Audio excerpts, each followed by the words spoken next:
It's the main event. I'm your humble host, Stephen McCollum, and you know him. He just makes me say it. 17-year, folks, NFL veteran. Most guys barely make it 3 or 4. Wusses compared to this guy. 3-time Super Bowl champion for your Dallas Cowboys. You know him as the great Dale Hellestrae. I know him as the guy that made a lot of money with NBA, betting with NBA players on their games. Oh, Dale Hellestrae's here, everybody. And I know you as the guy who somehow could take 3 naps in one day. I took one yesterday. It was only like 30 minutes. That's not what I'm hearing. Well, he's lying. First of all, how would he know? Because he was asleep for like 3 hours yesterday afternoon. Because every time he said he woke up, you were sleeping. No, that's not true. He assumed I was. I was out getting dirty yesterday. Finding that giant hole in the pipe in my outside. And so did it end up being a big leak or just hard to get to? No. Well, it was hard to get to at first. That was my problem the other day and why I had the cuts on my head and I poked my eyeball out with a branch and all of that. By the way, I had great satisfaction yesterday because, Riley does landscaping stuff. So he brought all the tools over. I didn't have those over the weekend. So he brought those over, and we're just cutting we had to cut the tree way back to get back to the spot. But I saw that one branch, and I knocked my head out and almost knocked myself, and I was all, bye-bye. Took that sucker down, laughed at it. I stomped on it a little bit, made me feel better. I got home, and I had to deal with some stuff with my daughter, some school stuff or whatever we were working on. So we did that. And then I was waiting for Riley to come over. So then I was like, you know what? I'm going to take like a quick 30-minute nap here. Okay. I had a busy day yesterday. I wasn't planning on helping Riley until I saw what the project was. I was like, I'll go change and come help you. Then me and my daughter went and ran to Hobby Lobby. Had to get some yarn for the trip coming up. She's crocheting now. Okay. So we had to go get some yarn. So we did. She's got a permit, so she wanted to drive. That's the secret here. She wanted to drive. First time in my car, I turned off the one pedal braking. She did good, actually. She's been driving for the last week with her mom. Did good. Stuff like that. Got us there safe, got us home. No problems at all, actually. One time I was like, maybe you should start braking a little bit sooner. Maybe a little bit. She's like, I got it. As you see the license plate in your windshield, and you're like, maybe you should brake a little earlier next time. Other than that, it was a great drive. And then Riley came over, and I helped him trim back this tree and dig the hole. And what's a one-pedal brake system? Oh, yeah. It's the greatest invention ever. Regenerates the battery. I let go of my gas pedal and it stops itself. Yeah. I don't have to use the brake pedal at all. And that uses energy? Recharges your battery. Regenerates your battery. Really? Yeah, when you're braking. Yeah. Yeah, I don't have to use my brake pedal. I don't remember the last time I used my brake pedal with my daughter driving yesterday. Got more use out of it than it's ever gotten with me driving the thing over the last year. So you just see traffic and you just let off the gas? Yeah. You have to be careful though. Because if you let off of it all the way, you really jerk forward. It stops fast, yeah. But so you have to get that little finessing touch down a little bit. But yeah, it's an electric car thing. Dale, it's an electric car thing. Just relax over there. Way out of my league, Steve. we don't have to brake like you normal folks do. Way out of my league. But my car's just bigger than her mom's got one of those small SUVs. But my car's bigger than what she's used to driving. And she stayed in the lane. Now I have lane assist, but I was watching, yeah. Here's the problem, though, with all the safety things. So I went through this with Ethan. All the safety things on cars, my car has every safety bell. Mine doesn't ding and stuff. Your seat vibrates and stuff. So you have to get used to that. So if a car comes up next to you and it's in your blind spot and you turn your blinker on, your left butt cheek starts vibrating. Or if it's on the right side, your right one. So you can tell where people are based off of where your butt's vibrating, right? So, but she doesn't check her blind spots because of all the safety stuff. And it's safe to do it. But yesterday I'm like, nope, check your blind spots. Because don't rely on that stuff. Because you're going to get in a car without that stuff and then careen into somebody or something. That's the hard part about this now. It's like, she's like, why? I could tell if somebody, because my driver's side mirror will start blinking and you'll feel the vibration and it tells you a car's there. And I'm like, not every car has this stuff. So that's the hard part now. I got to work. Check the blind spots.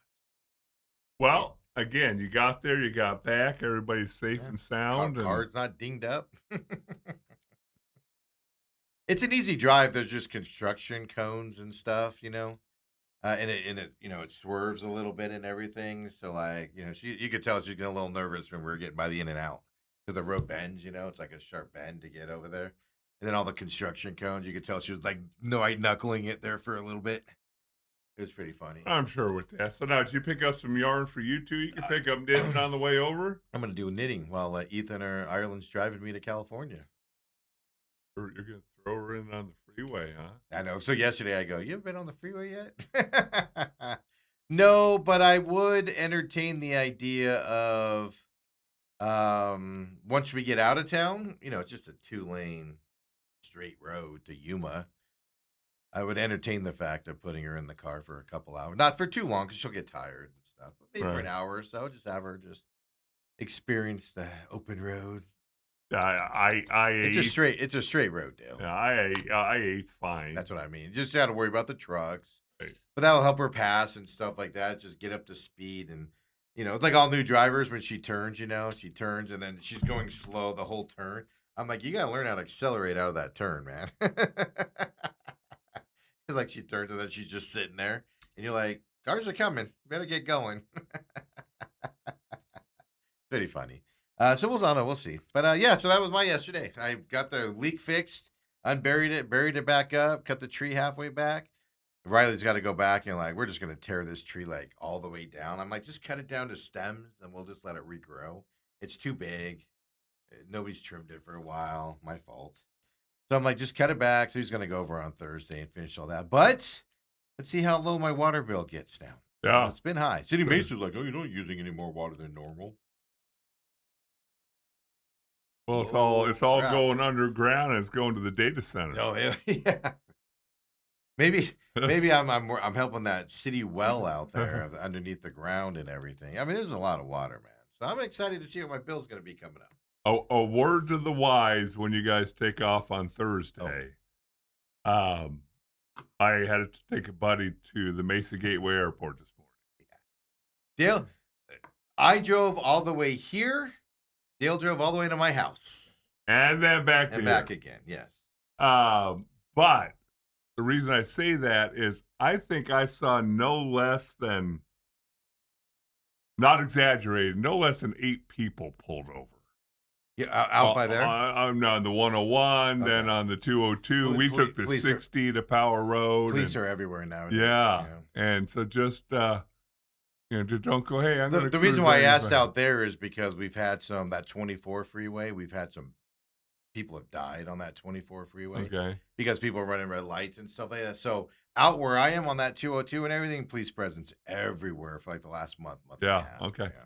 So out there, that's why I was asking you. I saw them on the 51. Okay, so they're everywhere. Yeah. Some, we took the 51 to the 10. Oh, no, Ireland yesterday, the speed limit was 45. She was 45 on the dot. She's like, I pay attention to speed limit. I'm like, all right, good for you. As long as you're on the speed limit, who cares? Just don't be in the left lane. That's what I said. I said, stay in the right lane, middle lane if you need to be, the people are turning right. Just do all that stuff, right. And things. And so, but she was like, yeah. No, I don't. When I drive, even on the way to California, I mean, I'll speed limit 75. I'll just put it at 80 and just go. Cruise control it at 80. I just let the guys going 100 fly by you. 80 is good enough for me. Yeah. Even on the inside freeways. We took that North 202 around today.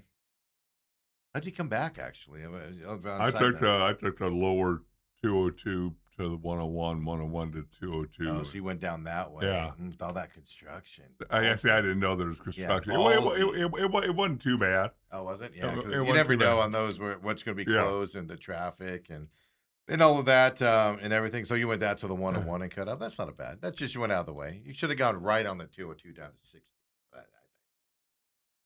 I made it here. Yeah, it's an whole other thing. Ethan says, I slept for 3 hours and 40 minutes yesterday during the day. Yeah, and this kid's giving me a hard time for taking a small nap. 3.5 hours for what? An 18-year-old young, vibrant boy. Yeah. That's ridiculous. Yeah, but he's getting up at 5 a.m. to come to work this summer. What time is he staying up to? Yeah, what time's Dad? You've now caught on to the problem. What time's Dad? No curfew from Dad? No, he's a grown man. He can do it. I have to rely on him to wake me up in the morning. Are you kidding me? Yeah, that's the problem. He's staying up till midnight one, so he needs to nap to make that work. Ethan also says we should take Dale to show him the one pedal since he doesn't know. That is true. My car is right outside. Not like you can Well, you've never let me in it, just like you've experience. never invited Well, me to your house. we'll just roll down the windows to get the stench out. Yeah, And then get in it. Dale, don't. No, you don't need to come in. Just jog alongside the car. I'll show you Yeah, how. I'll show you. I'll show you how how it works. That's funny stuff. So, how was Mesa Gateway this morning? Yeah, obviously we left. I picked him up at 6:15 up by our house, and Oh, that's good timing then. yeah, smooth. I did notice today was weird because we were running late. Ethan woke me up at 5:30. I went home and I'm not kidding you. I went upstairs and we went and got takeout for Olive Garden. So after I hopped out of the shower after getting all dirty and everything, I just threw on like gym shorts and like just a shirt. And I was like, I'll change later, whatever, no big deal. Went to Olive Garden, come back, woke up this morning. Ethan wakes me up, and I'm just still in the same clothes. What time is it? What's going on? So we were running late, but I noticed. So we took the North 202 around because to get on the US 60, there was all these big trucks going slow, and so I was like, I'll just take the 202. I noticed a lot more traffic today than normal, Really? but also we were You're a 10 little bit minutes, later. 10 minutes behind than what we normally are. So we just got in the carpool lane and cruised by everybody. That's the thing. I was surprised. I was surprised at how much traffic was out there today. It hasn't been that way for a while, so I don't know what's happening. Going to the airport was not nearly as bad because we had the carpool lane coming back. You drive by yourselves like. Yeah, and that South 202 is there. Yeah, I thought about that. I was That's a like, brutal because freeway. I know you can, right at Powell Road, you can go right and take the loop 202 Yeah, north. down to and US then- 60 or the 202 north. Right. Yeah, that's how we go. And I just said, you know what? You would have gone right by the house. You could have waved as you drove by it at Elliott. I'm just waving at Not in really. the distance. I'm still 2 miles east once you get off the freeway at Elliott. You could have waved at the Meta data center right there if you wanted to. As Wow. You drove by it. But yeah, no, that's the problem with it. Just for future notice or when you got to pick them up. That South 202 can be a pain in the butt. So tend to avoid that with all the construction. Yeah. So Well, I cut up saw to a lot US of 60. construction signs, but there was no construction going on. No, that's the problem. Yeah, but they shrink down lanes. They're widening the freeway, so you get you know how you're just going and all of a sudden the lane ends. And Yeah. everybody's got to merge over and it backs it up and all of that down there. But yeah, but you made it. Good for you. You made it. And for like 100 miles on your car. You had it like a me driving day this morning. I filled up last night with the gas tank because I was a little over a quarter of a tank. I said, this might not get me around today. It's a nice airport down there, though. Very simple travel in and out. He said he was to the gate in 5 minutes. Yeah, it's very well. It's Allegiant and private jets and Right. stuff out there.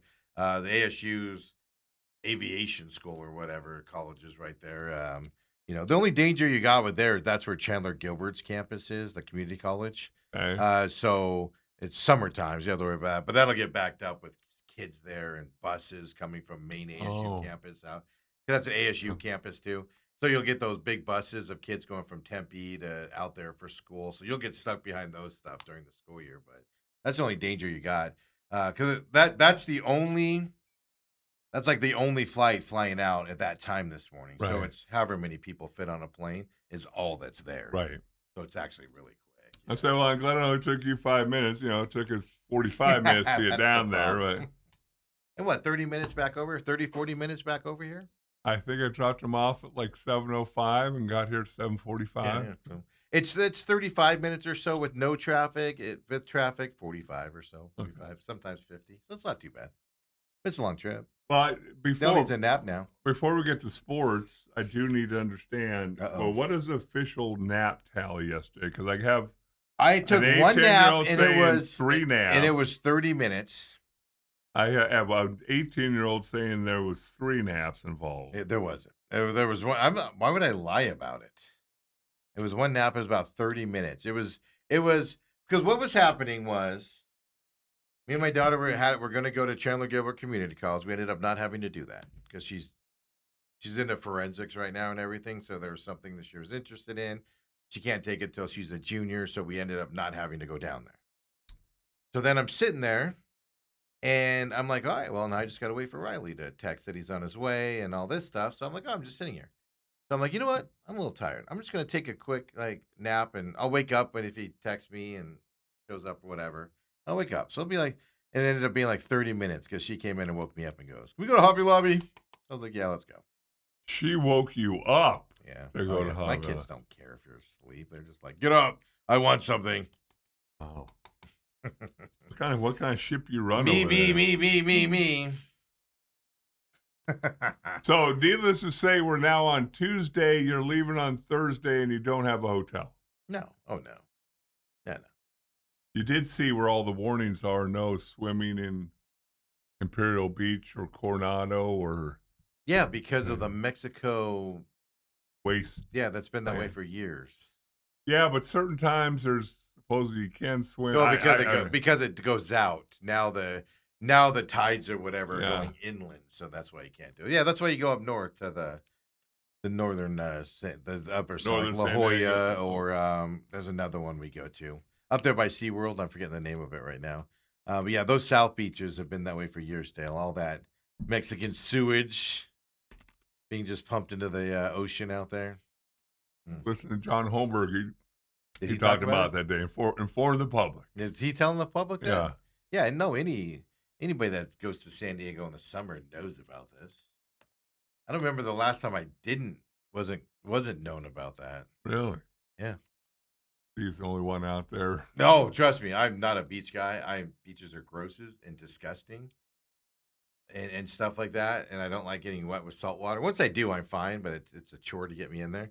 But beaches are gross and everything. Trust me, Dale. I'm checking all the diseases off. Ah, ah, Okay, is ah. there an intake of this disease? No. Okay, we can go there. I'm checking it all out, man. I've always been not a. It's weird. I didn't like sand. It's weird. I'm weird like that. Well, you're weird in a lot of more ways I'll, than I'll just grit my that. teeth. Was John talking about that today? Yeah, yeah. Because I mean, I think I say, is maybe. he Oh, on I think. vacation next week and he's I, gonna I, go there? I think Brady's going Oh, there. Brady's Yeah, going. Brady better be careful. He's got that. yeah. He's got that health issue. They're Well, down to one kidney. yeah. I mean, if my kidney gets attacked by some infectious flesh-eating disease, I got a second one.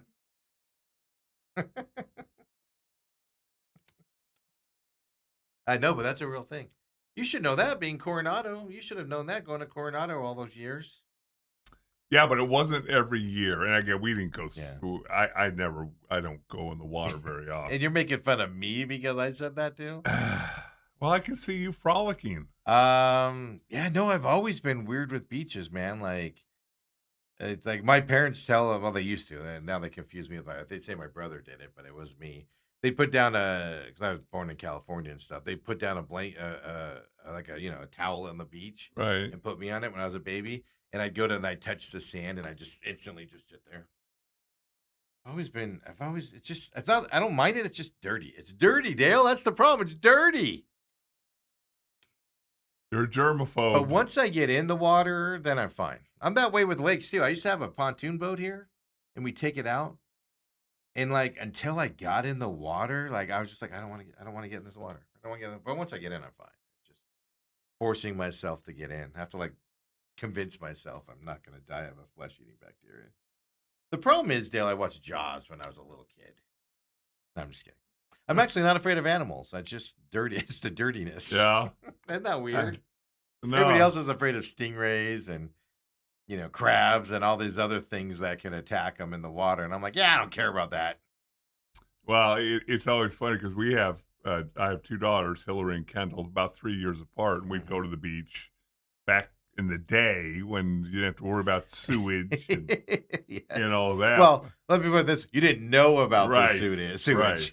right.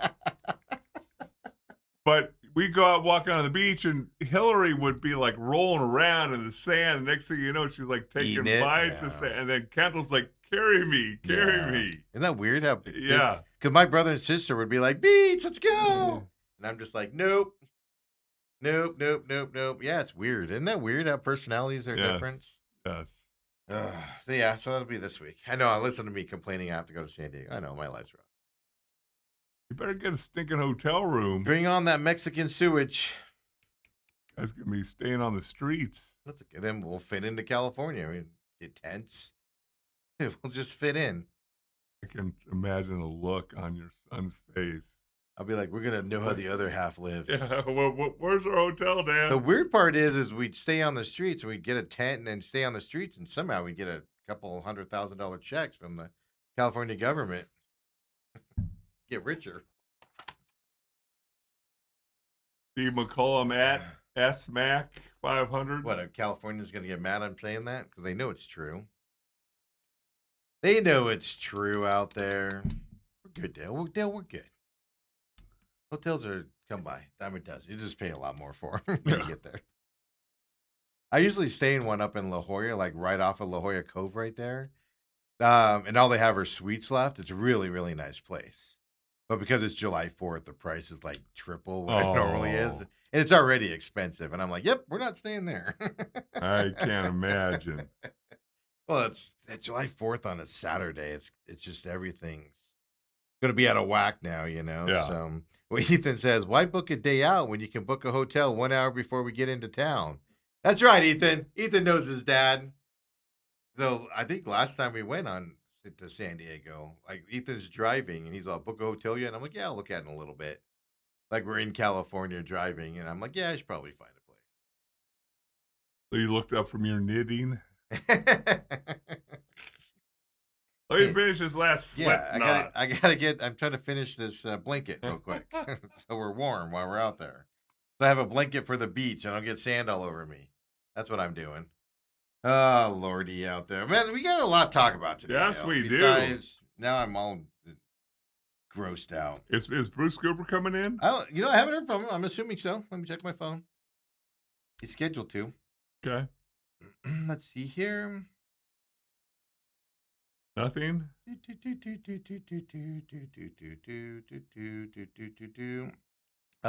Nothing. So Boys. we should be good to go on that. San Diego. Thursday, high 74, then 75 Friday, 76 Saturday, 76 Sunday. Lows in the 60s. Ooh, bring a jacket. Ah, A high of, it's a humid high though, so it's a little warmer. Got to worry about it, you know. not humid like wherever that soccer game was played yesterday. Oh, Tijuana? hot, huh? No, Monterey. Monterey, yeah, whatever it was. I played in that stadium. No, Maybe not that I was stadium. gonna but say man, that stadium's got to be newer. Yeah. Yeah, that old. You watch some soccer yesterday? I did watch some soccer. That was what a great day of World Cup soccer. I got to be honest with you. I That was saw fantastic. your tweet. That was so much fun yesterday. The game that I watched was Morocco Netherlands. Brooke and I watched probably the second half, most of the second half of that. Yeah, I told everybody Morocco was going to win that. I told you yesterday. You did? I did. I guess I wasn't listening. Yeah, probably not. Yeah, I told you Morocco's going to win that one. Now it's shockingly right. Brazil barely beat Japan. Had to go to that stoppage time to beat them. Penalty kicks for the other two games. Morocco beat Netherlands in the penalty kicks, Yeah. and then Paraguay beat Germany. Paraguay, who got destroyed by the U.S. Does Beat that Germany. bode well for the United States? Well, I don't know. We'll see today. Let me put it this way: we'll see today. Here's my question: in the round of 32, was yesterday like the Thursday in the NCAA tournament? And what I mean by that is you get all those upsets on the Thursday, but not on the Friday, because then every coach is going, you just see these guys got beat. So you can get beat if you don't play well. So everybody wakes up and plays well on Friday, but on Thursday they kind of, is that what happened in this? We'll find out today. Because obviously some big powers went down yesterday. First time since 2018, two top 10 FIFA teams have been eliminated in the first round of a knockout stage of the World Cup. And one was Germany and Netherlands? Netherlands was the other one. Germany was ranked 10th. Netherlands were ranked 8th. Really? Yeah, big deal there, right? From that side. It was shocking results yesterday. It was fantastic. I enjoyed it a ton. I'm looking forward to today. Less excited about today's games. Ivory Coast, Norway today at 10. France, Sweden. This is going to be a great game. France should win this at 2 p.m. today. But again, if they don't show up. And then you got Mexico and Ecuador today. Remember yesterday, Dale? Since you weren't listening, I'll recreate it for you. Remember yesterday I was talking about it, and I said, "Good luck, Ecuador. They're playing in Mexico, Right. Mexico Mexico City." City, correct? On top of it, good luck. You're not. You're not. Good luck to you. You rabid fan base. Then overnight, did you see this? Mexico fans were outside the Ecuadorian hotel making as much noise as possible all night long, honking horns. Thousands of people, so they can't sleep. There's thousands of people outside making noise so Ecuador can't sleep for the game tonight at 6 p.m. Good luck, Ecuador. That's all I can say is good freaking luck. The crowd's going to be against you. They're going to be yelling things. It's going to be rabid in there. Just if Ecuador pulls this off today, it'll be the greatest upset in World Cup Well, if they history. don't play till 6, maybe they could get an Ethan McCollum nap. They go today. to the stadium to warm up, and they all just take a nap instead. Yeah, that happened yesterday down there as well. So rabid fan People used to base. do that to us. They'd pull the fire alarm You're like middle of the morning. You're who I thought of when I was seeing that this morning. I was sitting there and I was like, they'll tell stories about people doing that to the Cowboys. Pulling before a game. the fire alarm, and you get jolted out of bed, out of your dead sleep, and a lot of times it's hard to go right back to sleep once you realize it's not a fire alarm. Well, that's the problem, right? You get up all like, oh, then you're kind of up. So we'll have to see how that's 6 p.m. I expect Mexico to win that game regardless of their fan base there. But that's just good luck, Ecuador. That's all I'm going to say. At least you're halfway home. I'm assuming Ecuador's on the equator,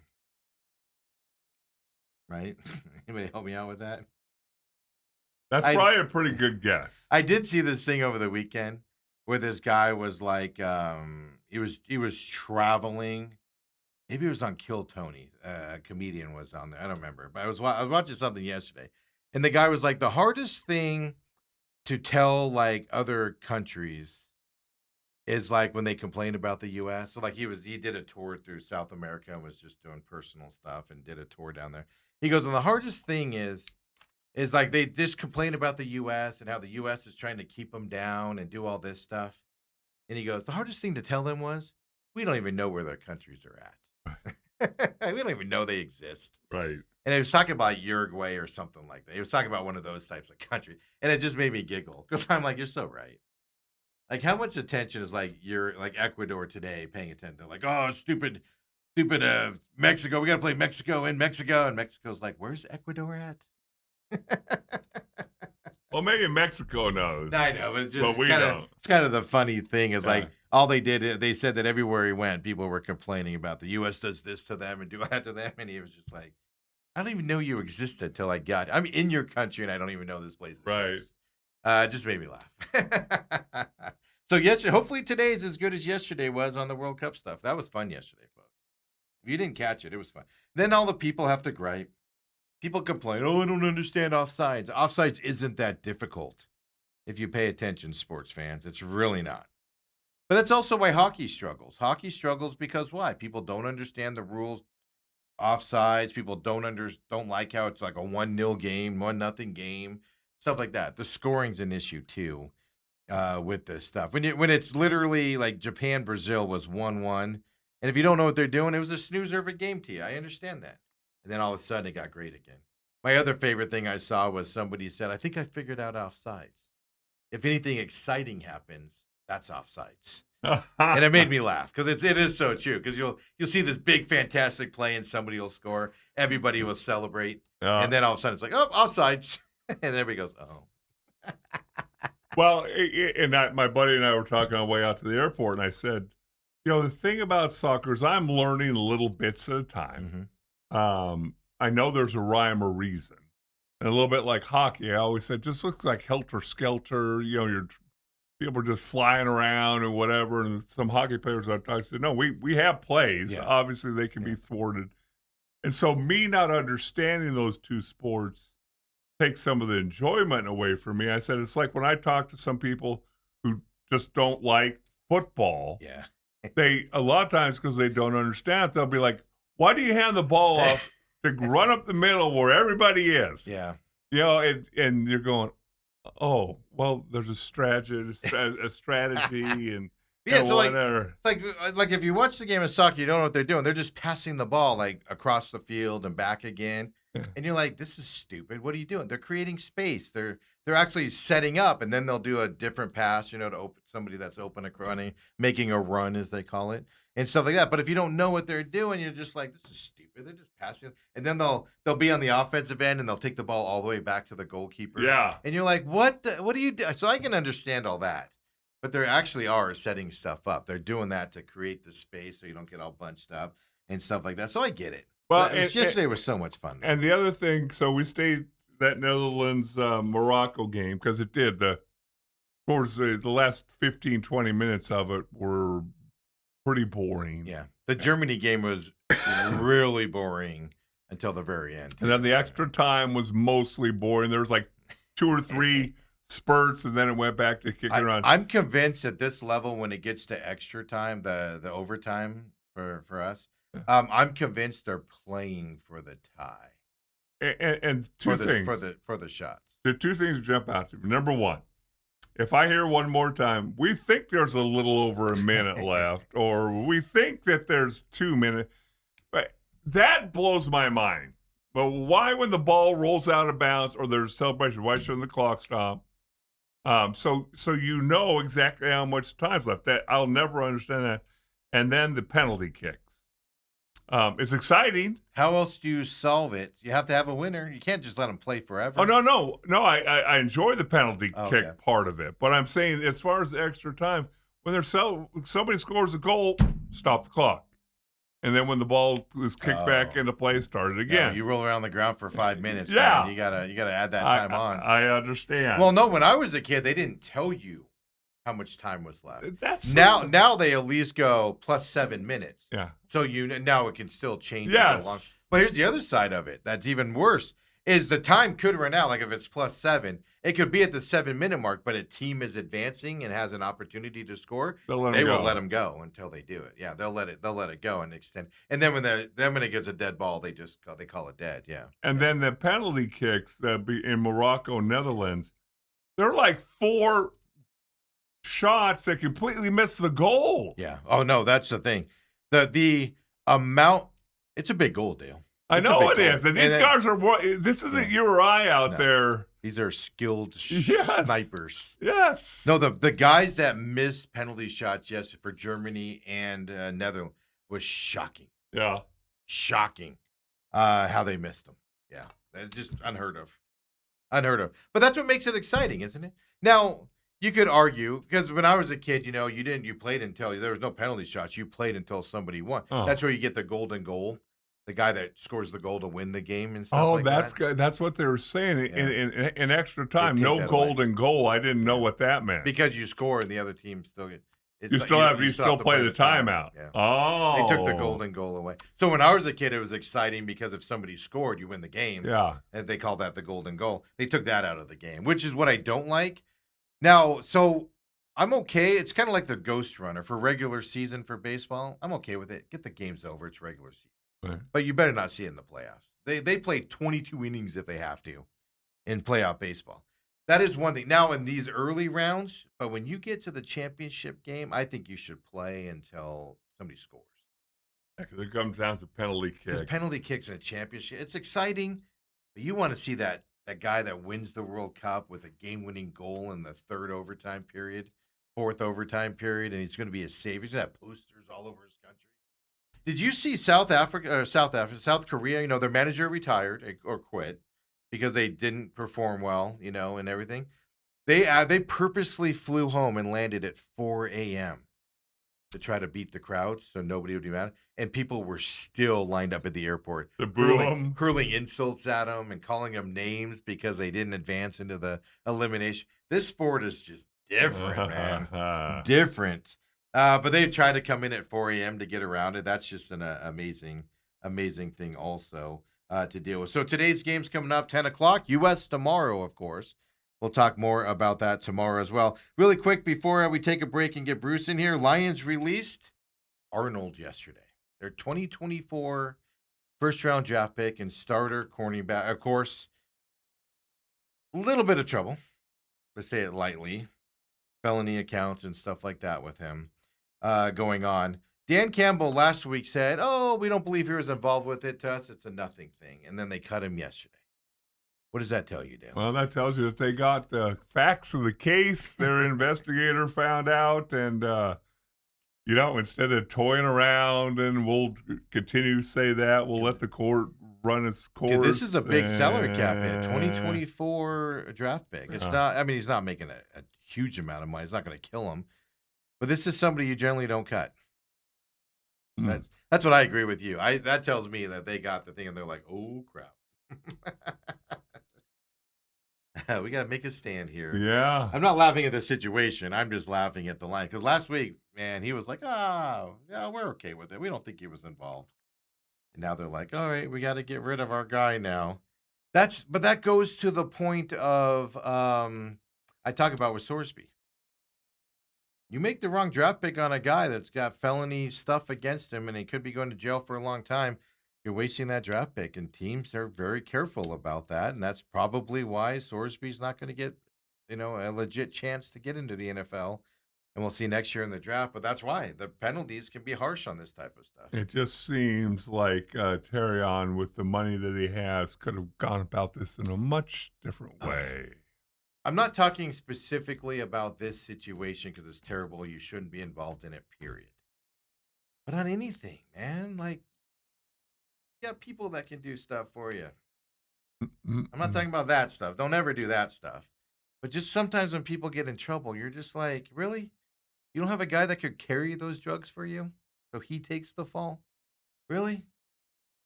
And Arnold, really, it's not that big of a salary cap hit. He only has $5 million remaining on his rookie contract. Well, he was a late first rounder because they were in the playoffs. You get that big signing bonus. Well, I'm just saying you don't cut your 2024 first round draft pick. Well, he's their starter. Yeah, very often.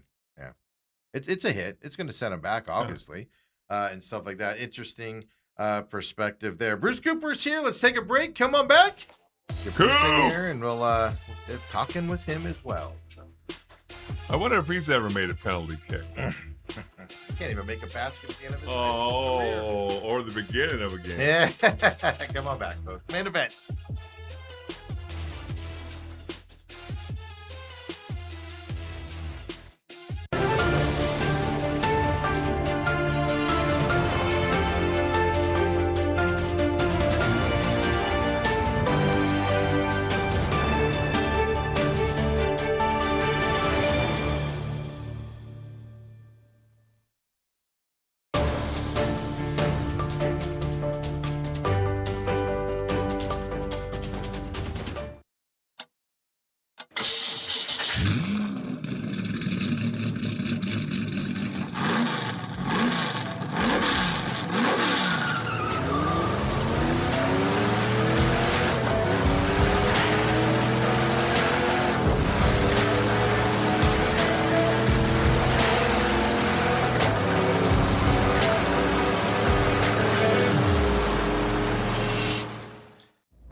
Welcome back. It's the main event. It's Dale Hellestrae. Steve had to step out of the room for a minute, take care of some personal business, and instead we bring in the esteemed member of our group. Comes in most Tuesdays when he's not cruising or out of town. And speaking of out of town, pal, look. Last I saw, you were out of town last week. I sat in your chair last week, pal, yes. So let's get that straight. And you probably felt pretty comfortable over here. A lot of room to spread out. But he is the one and only Bruce Cooper, formerly of Channel 12, still a local sports legend and doing a lot of things around the valley. Last week, Coop, you might have get a kick out of this. So I coached at Scottsdale Christian Academy for about 20 years. Okay. And let me ask you a question. Did you guys ever win when you coached? A championship? We won 2 state championships my last 2 years. Rats. Yeah. My last, I retired with the state championship. You know this because I know you've talked to the big guy, Brad Sessman. It's tough on my body to stand out in September and August for 3 hours on the practice field. And I just said, you know what? It's 110 degrees out. I'm 63 years old. I've had a nice run. And anyway, a kid that I coached probably now, at least 10 years ago, got married last weekend. Okay. Over in California, and got invited to the wedding. Oh. So that's pretty. It's pretty cool. I'll let you off the hook on that. Yeah, it's pretty cool when you still have relationships with kids that you coached, and him and I were talking. His dad was there, and I said, the first time I met you, you were a sophomore in high school, and just a snotty-nosed little brat. He ended up being my first all-state offensive lineman, but when I first met him, I'm like, if you would have thought that I would have a sit down, we'll meet for a beer here now and again, and if I'd have ever said I'm going to go spend half an hour with you and just talk, never my wildest imagination. Yeah, but I like this. I like this fact right here. Yeah. See, since you've left Scottsdale Christian Academy, they've won championship state titles here. They won one. Yeah, that's all that matters because all we hear from you is that since you've left the Dallas Cowboys, they've never won another title. So you can't make that claim with Scottsdale Christian Academy Eagles. So I'm liking it. I will acquiesce that maybe my presence isn't important in my 60s as it was in my 20s and 30s. Oh, so okay. Yeah, that is funny. So we always talk. Steve and I, and whatever sports show I've been on, summertime, boy, it sucks when it comes to sports, mostly. You can talk some baseball, but you can't expand on one Diamondback game for, an hour. And you can talk about it in 10 minutes, and then you kind of move on. And there's really not June, and the NFL usually is not a whole lot going on. NBA now has picked up maybe the last year or two with free agency and things like that. So now we find ourselves in June because we're taking a couple Fridays off, and there's stuff to talk about. Yeah, and including the NBA, which their free agency actually starts at signing period starts at 3 p.m. this afternoon local time. So and of course all the trades that are taking place. Yes, Coop. I want to ask you one quick question, and we'll get into what I know you want to talk about. So. Your boy, the Beard, James Harden, declined a $42 million player option.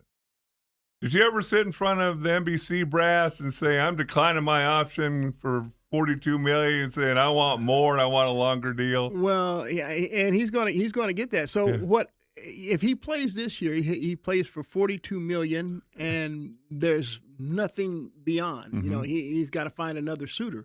But if he opts out and that team like Cleveland is still interested in him, they're talking about a 2-year, $90 million deal extension, which would be $45 a year. Right. And it's an additional $45 that he doesn't have right now at $42. Right. So look, but to answer your question, no, I mean this is insane to me. I would never opt out of a deal like that. Are you kidding me? Now that there's talks and hey, you do this and we'll do that, and you have to be pretty confident in the person that you're dealing with. But anytime I see a guy not opt in on over $40 million, just make you shake your head of the place we are in sports. Yeah, and now if you want to talk about and I know it's not the same money, but $27.7 million is nothing to sneeze at. But I respect Draymond Green. See, Draymond Green is opting out for different reasons. Yes. He's opting out to give the Golden State Warriors a chance to make a deal to go acquire Anthony Davis and then have some money left to and it's not going to be big money because they don't have that much money on the cap. But if you can get LeBron James in for $15 million, well, Draymond's ready to take a minuscule deal. I mean, because take less. Yeah, he dreams of playing with Steph, right? Anthony Davis, LeBron James, and himself. I mean, look, I think the average age of those four is something around 37, 38 I years think of age. I saw on ESPN 37 and plus, some months. Yeah, and Anthony Davis is the youngest of them at 32. But shoot, man, the way this guy's health goes, I mean, you think he's 42. Right. Yeah. Right. So I don't know that. I think it'd be a great story.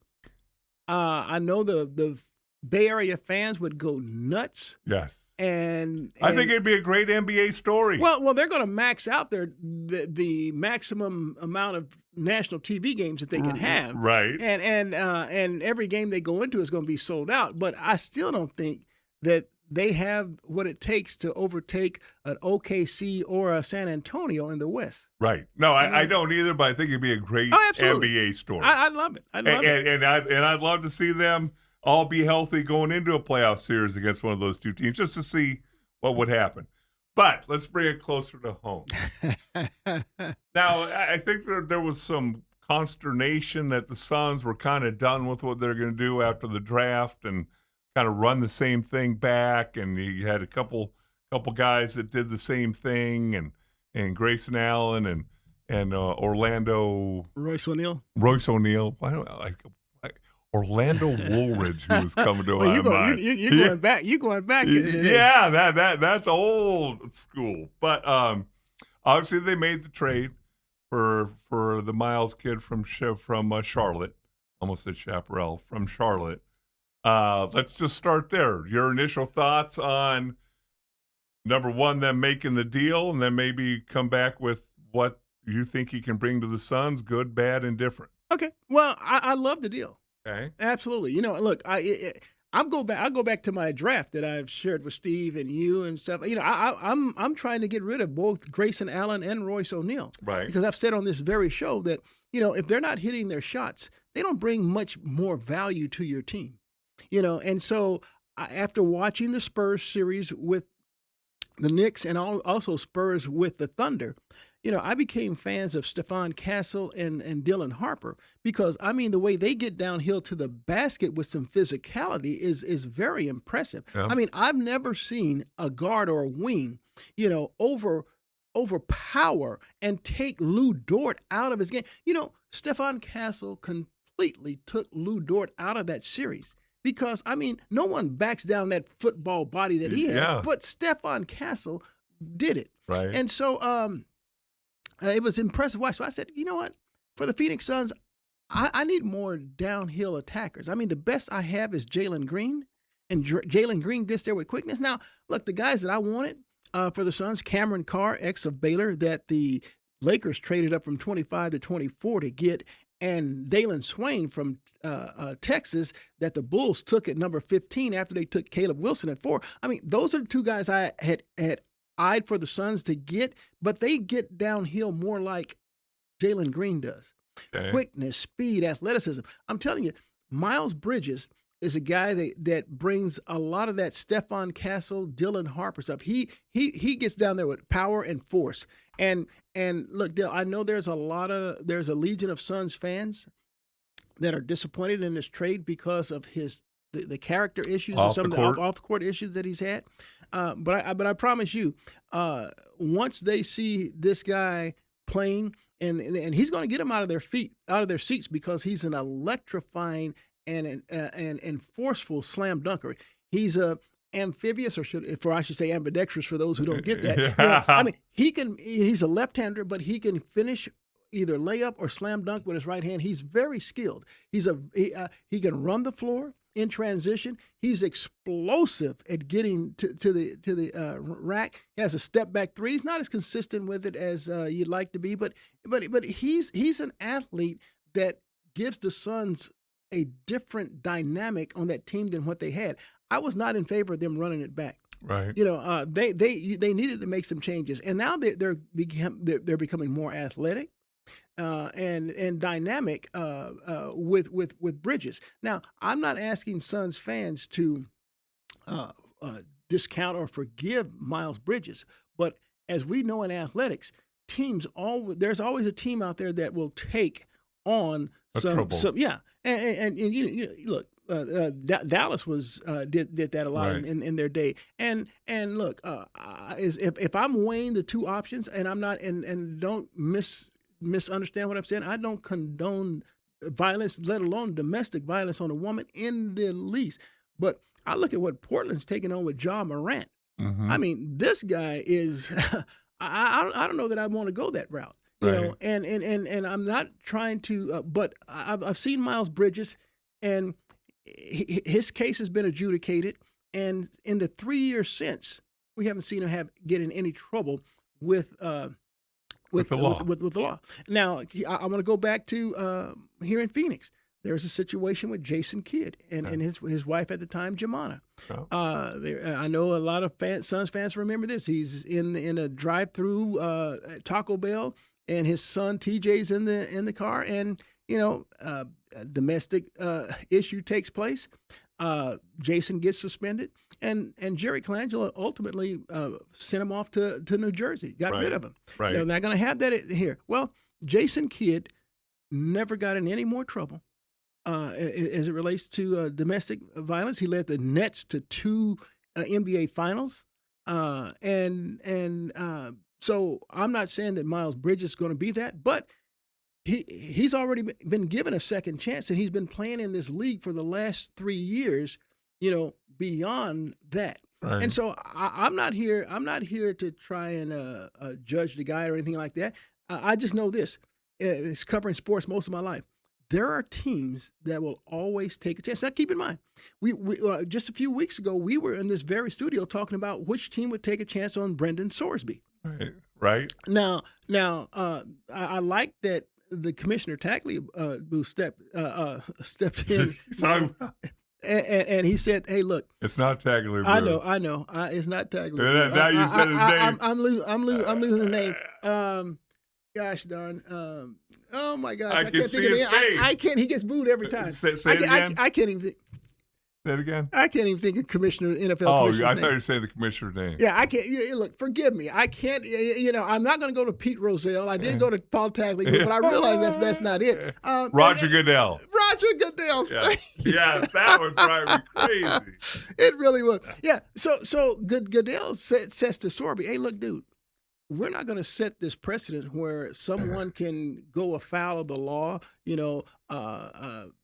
challenge the integrity of a sport, and then we're going to reward you by allowing you to come play. It's not going to work like that. Right. You're not. You take the year off. You think about this. You get some more rehab help. And so I like that. But it takes all those 32 teams off the hook. Now, trust me, someone in 2027 is going to draft Brendan Sorsby. Yes. And they're going to take a chance. And so, look, I was here when, I don't know if you remember a guy named Dexter Manley. Oh, yeah. Dexter Manley, ex of the they were the Washington Redskins back then.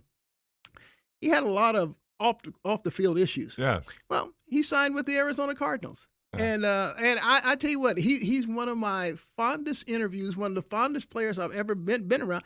I mean, I'm like, dude, how is it that you had this well, look, he had a lot of drug issues and stuff, so we know that. Yeah. And then I'll tell you another guy, Charles Barkley. When the Suns acquired Charles Barkley, right? And granted, I want you guys to understand, I'm not trying to at all say that what they did, Barkley or Manley or John Morant, anybody comes close to domestic violence and beating them. I'm not saying that at all. All I'm saying is that someone's going to take a chance on them, and Charlotte Hornets for the last 3 years have. And we've seen Bridges not go that route again, and hopefully he never does again. But I'm just saying that teams do take a chance on guys. And when Barkley came here, he had this reputation. I'll be honest, the first time I got around him to interview, I walked around on eggshells because I'm believing his reputation that preceded him, the reputation that he garnered in Philadelphia. I mean, this dude's throwing people through glass plates, windows, and stuff. Yeah, I mean, he came with the, but he was the nicest, most accommodating individual. And so I'm like, man, something really must have happened for him to do things like that. But hey, I'm willing to give Bridges a second chance because he's already been given that second chance in the NBA by the Charlotte Hornets. So we'll see what happens. I do like the trade. And so the Suns are getting a very explosive athlete. a guy who, I know a lot of people talk about, well, he's not that great defensively. Bill, look, when me and you, and especially me, I've never played professionally, but I do. But the game is still it's still relative. Defense is just a will or a mindset. Right. This kid has the athletic ability to do it. I don't know if people will recall they're playing just this past basketball playoff season. The Hornets are playing the Miami Heat in a play-in game. Winner moves on as the 8th seed. Well, there was a chance, or it was either a 7th or 8th seed. I can't remember which game it was, but the Heat are driving for the final shot of the game-winning shot, last shot time. Block shot, Miles Bridges. Game saved. Hornets win 125-124. So I'm just saying that he brings a lot of things that you're not going to get from Grayson Allen or Royce O'Neal overall. Now, when Royce and Grayson Allen are hitting their shots, their three-point shots, oh, dude, you want them on their squad. So I can understand why Charlotte would want both those players, especially knowing that Miles Bridges, this is a contract year for him. His deal is up next season. And so they're probably looking and saying, do we really want, we really don't, we'll let somebody else deal that. In the meantime, let's bring some more veteran players on here that can get us better our opportunities to advance in the playoffs. The thing that's always perplexing to me is, number one, I agree with almost everything you said. The fact that anytime you say something positive about it, we'll just use Miles Bridges. Okay. There's a 50% of the people out there that are saying, "Oh, you're condoning what he did." Right. And as a guy with 2 daughters and a wife, and you have a daughter and a wife, couldn't be further from the truth. Absolutely. It's abhorrent what he did, and so that's that. What I always, chuckle's not the right word, but it's frustrating to me when people look to a professional league, whether it be football, basketball, baseball, as a moral police. Yeah. Your job as a professional team is to win games. That's what you're there for. There's a law out there to adjudicate what people do, whether you're an athlete or not an athlete, and there's jails and prison and all those things. And so when the law does what it's supposed to do, and then people look to the NBA or NFL and go, well, you should suspend him for a year, or you should do, or you should, or you should. But hold on. In the very next breath, you want me to win.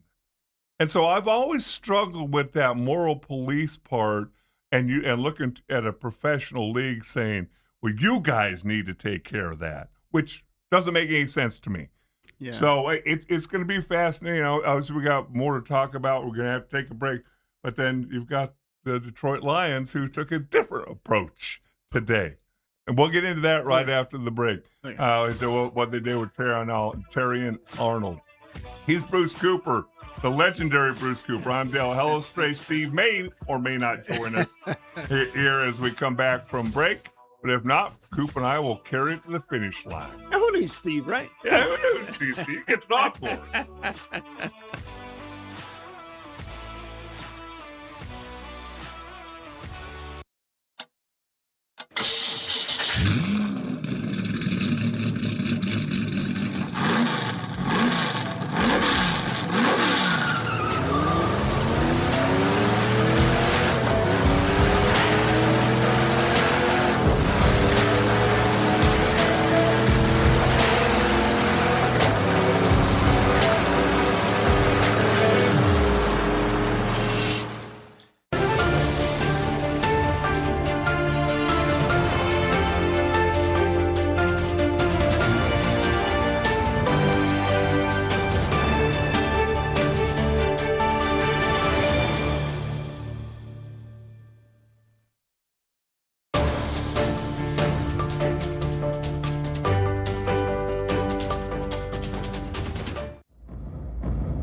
Welcome back, second hour, the main event. Bruce Cooper, Dale Hellestrae, Steve on assignment. He'll be back here. Well, I want to know. There's a rumor floating around, and maybe it's one that I'm starting. Is Steve on this phone call with his bookie? I mean, is that what we're doing? I mean, there's some World Cup stuff going on. I mean, is he trying to get in a last minute wager? There is, and what's fascinating when you bring that up, we weren't going to talk about this right now, but we have a guy named Uncle Lou. Lou Finicaro. He's come on our program, any program I've been around. He's a gambler. Okay. Super nice guy, solid dude, keeps track of everything he does, very informative and all those things. I don't understand how to bet. I don't do it a whole lot. I'll throw $10 here, $5 there every once in a while. But when you talk about World Cup, he's talking about this might be one of the most solid things you can bet on, because what he's afraid of, he's our age, and he grew up with boxing and how boxing used to, and then boxing kind of went and a little on the dark side, and things were fixed, and so he got out of that. And anyway, but when you brought up soccer, let's continue our conversation, because obviously it hit us locally here with the Miles Turner trade. Before we go to the next thing, finish with the Suns. You think the Suns are done? Do you think that there's something out there that they might try and get accomplished before the season starts? Well, Dale, I don't see them making another trade. They have roughly their mid-level exception to use, which for Phoenix, based on their salary cap and where they are, their second apron and things of that nature, they can only utilize it up to $6 million. And so then you say, I hear the Suns are looking for another shooter, and when you look at some of the shooters out there that are free agents that are top shelf type guys, the Suns don't have enough money to get them. To get involved. Yeah. And so short of a trade, and I just don't see that they're the best chips they have to trade would be the recently signed Mark Williams and maybe Jalen Green, because you know that they're not going to come off of either Dylan Brooks or Devin Booker. So that would be, and so I think the Suns now will this roster that they have right now is the one that they're going to come back with. I'd like to see Jordan Ott, Suns head coach, give people like Kobe Brea a chance to play more. I mean, we all watch. If you go back to the Suns' last regular season game, a game in which the Suns have already cemented their place as a play-in team, and we already knew that OKC had clinched the number 1 overall seed. So neither team played their starters, and so it was a chance for and Oklahoma City. They have a deep bench. Yeah, they have a deep bench. Yeah. So their deep bench played against the Suns and their young players. The Suns throughout Oso Ighodaro and Ryan Dunn. Oso didn't play that much, but Ryan Dunn got to play. And then you saw the rookies, Kaman Malawak and Kobe Brea play. Brea dropped 6 threes in that game. Malawak had 18 points, 14 boards, and a couple blocks. And so it was just an opportunity to play NBA players. And like I said, the Thunder, and it's impressive because they have a very, very deep bench. Mm-hmm. And so all these kids need is the opportunity to play. And Ott is one of those guys who is really stingy with giving these young kids an opportunity to play. So that's another reason why I was all for getting rid of both Grayson Allen and Royce O'Neal, because it would force Ott to turn in and give the younger kids more opportunities. Now, it still may not come to them, but it gets them closer to more playing time, because both, if you project the starting 5 and maybe the next 5, maybe you see Brea and Malawak as the 11th and 12th guys.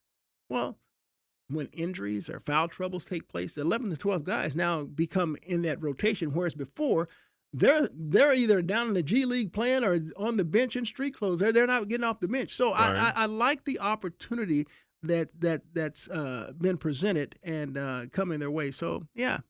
Now, so right now the starting lineup projected, no new change. It'd be Booker, Green, Brooks, Miles Bridges, and Mark Williams. Yeah, I agree. And then the one guy we have not talked about is Koa Pete. How does he fit into this whole thing in your mind? Well, look, I I covered Cole Pete's dad, Todd, when he was with the Cardinals. Yeah.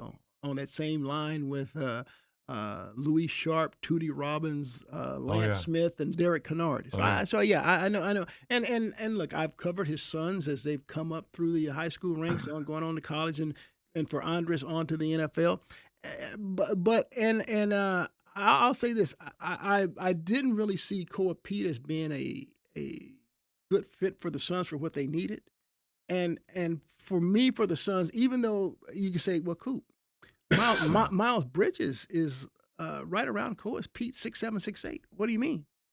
Well, the Suns, Jordan Ott, too often played this small lineup, and it drove me crazy.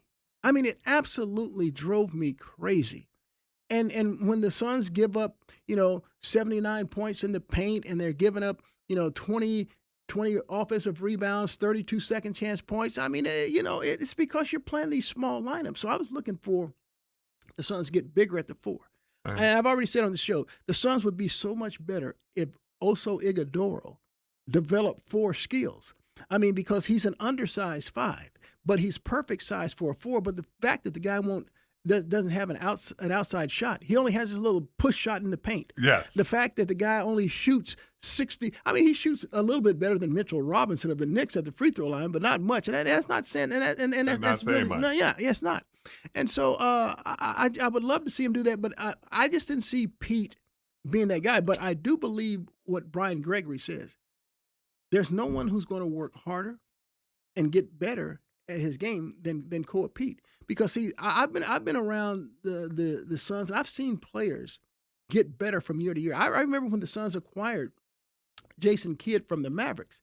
One of the big things that was going around is that they acquired Asen Kidd. He said, "Don't you mean Jason?" No, because the J's missing. Yeah. The guy, he couldn't shoot. Yeah. But by the time he retired, he was one of the top 10 3-point snipers in NBA history. Yep. And so you can work on yourself. I've seen Patrick Ewing come from Georgetown as a defensive savant. All of a sudden, he's averaging 28 points a game in the NBA. Right. And so it can be done. So Koa Pete will do that. But the Suns, so I see him more as a developmental guy. I don't see him making a big impact this year. The Suns don't need him. So he's a guy that can go down to the G League and play a little bit more and things of that nature. So I think that'd be good for him. So, yeah, I'm good. And you're happy with the Booker, Green, Dylan Brooks? Yes, I am. That trio did not get to play much together at all. So we didn't really get to see how they would play. But there was a Suns had a play-in game that after they lost to Portland, they're playing Golden State now. Yeah, it's winter. It's winter. Your season's over. Yep. Yeah, I want to go home. Jalen Green showed out. I mean, matter of fact, he showed out even in the loss to Portland. And so this kid was hamstrung. No pun intended. Yeah. All season long. But he's an explosive athlete. And so I like him. I'd like to see him be given a chance to play 82 games with Book and Dylan Brooks. Okay. Before we move on to football, because it's really fascinating to talk about the Suns making a trade for a guy with a troubled past, and then the way the Lions handled their troubled current wide receiver. But according to your guy named Shams Charania. Okay. I'm just going to read you the tweet. I want what your initial thoughts are. Okay. LeBron James will continue his career for next year and has informed the Lakers that the franchise can move on without him because he'll play somewhere else. That's according to Clutch Sports CEO Rich Paul. Well, then that's if Rich Paul's saying that, and you know that LeBron, him and LeBron are boys, and LeBron actually helped him form that agency. It's in cement. That's book it. So it tells me that LeBron will either play for the Miami Heat. I can't see him going to Cleveland, back to Cleveland. He'll either play for the Miami Heat or the Golden State Warriors. And look, anything that cripples the Lakers, I'm okay with it. Now there are Laker fans who are going to applaud this because they think that LeBron has been holding them back. And but I'm telling you, he even at 39, 40 years old, this man is an amazing phenomenon. I mean, he drives downhill. I still wouldn't want to get in the way of him. He's a freight train coming downhill still. Yeah, and he's now more of a proficient three-point shooter now than he was earlier in his career. I mean, he's gotten better with age, and that normally doesn't happen. I think LeBron is still a force. And if he's your second or third option, there ain't second or third on, because obviously if he goes to Golden State, Steph's still going to be number one. Yeah, and look, and see, LeBron, this hasn't changed about him. He loved being a point forward. Mm-hmm. He doesn't mind being a guy that facilitates and gives up shot. I mean, he's been criticized in his career for not taking that shot. Being too unselfish. Yeah. So that won't be a problem. Right. But his physicality, his intelligence, and his ability to get downhill, those are all good things. Hey, oh, look who's back. Oh, look who's back. Yeah. Hey, I got to ask him. I was gonna sneak in. Yeah. Hey, I'm curious. How much money did you lay down on that with your bookie there? Yeah, he's out there. You're getting some odds on the USA soccer team. Well, we're just finishing up NBA basketball. Sorry about that, guys and every. No, that's okay. I was watching. I had it on. I was double checking. Yeah, you're bad. Oh, wow. Oh, here it is right here. I've got a 10 10 G's. Portugal plus. Okay, that's not bad. I like Sorry that. about that. It had to do with that court date tomorrow. Okay. Had limited time to deal with it, so I got a tenant problem, Bruce. Oh, geez. Don't get tenants. Oh, jeez. Okay, all right. So you can just jump in where you want to jump in. You guys keep rolling. I don't want to. I heard your comments on the trade. You like it too, though, huh? I do. I do. And Dale's about ready to get into Terry and Arnold. I guess he wants to see see how that plays. Yeah. I mean, you guys keep running. I didn't mean to interrupt. I just wanted to make sure I heard correctly because. You and me, I think, are the only ones that like the trade. Well, me and you are the only smart ones. Yeah. Well, and obviously, if he goes out and he averages 21 points and 9 rebounds and facilitates, a lot of things get forgotten. And let me tell you something. The Suns acquired Dylan Brooks. Yeah. The Suns fans have hated him forever. Yes. He comes on the Suns team, they love him. They acquired Danny Ainge. Same thing, Grayson Allen. Yeah. And so here's the deal. When they see what Miles Bridges can do athletically, I mean, I guarantee you, he's going to get them out of their seats on these electrifying slam dunks and the way he can do things from an athletic standpoint. They're going to get it. They're going to embrace him. They're going to like him. And so, look, I don't blame him for those who don't want to give the guy a second chance. I don't blame you. I mean, what he did was abhorrent. Yeah. Even though he's already been adjudicated, you want the Suns to play double jeopardy. Yeah. That's what fans do until when you start winning, they forget all about it. They'll embrace him, and then they'll want the Suns to re-sign him at the end of the season. Hey, can you extend the guy? Well, it's an expiring contract, but I just want to say before you take it over, Dale, and take it is. Man, it feels good. The legend said basically verbatim what I said yesterday. So there you go, folks. Yeah. And that means that Steve is right. Yeah. That's all it means. Yeah. All you Mason guys. Yeah, I warned everybody yesterday. I said the people that don't like what he did, understandably so, but you're going to fall in love with this guy. Sure. When he gets on the court. Yeah, so. And look, we can't, and Dale talked about being the moral police. His case has already been adjudicated. Yeah. He missed a whole year of basketball. And 3 years now has passed since this incident. Right. And he's not had another problem. Now, could he have could that resurface in Phoenix? Sure, it could. Well, then you deal with it. But yeah, absolutely. But in the meantime, in between time, you're trying to win, and you think that this guy has cleaned up his act, and he has what you think can help you take that next step. Yeah. I agree. I'm all for it. Yeah. All right. Take us where you're going to go, Dale. Well, we were kind of setting this up, the fact that the Suns bring in a guy who's had a checkered past, and then the Lions did something that nobody ever does before a case has been adjudicated.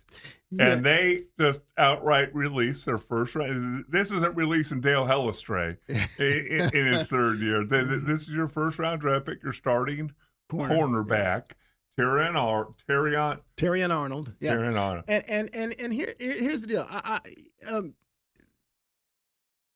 Arnold was victimized.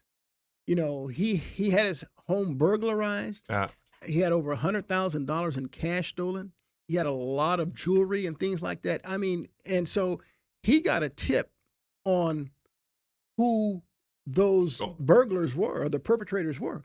And so he called some of his boys. Hey, let's go get him. And so even though Arnold wasn't present, you know, there's a caveat to that, though. Yeah. Two of the people who were arrested that he had helped, you know, go adjudicate his own situation, they're turning state's evidence. They are dropping dime, and they're saying that Terrion Arnold set this whole deal up. So he even though he wasn't there, the two guys that did it showed that they were FaceTiming Arnold in a car, and he showed up an hour later. But also the Lions, this came out just this morning while I was outside. I saw this. The Lions released him after his bond was set at $1 million. Yeah, and so it just I stories think, have changed. Well, but here's the deal: the Lions are going to investigate this well as the league, and so it's what they're reading. It's what is coming across to them that leads them to believe, oh, we have to cut bait now because this is good. This is not going to get better. So. Here's a case. Here's a team in which they are looking at the evidence before them. Yep.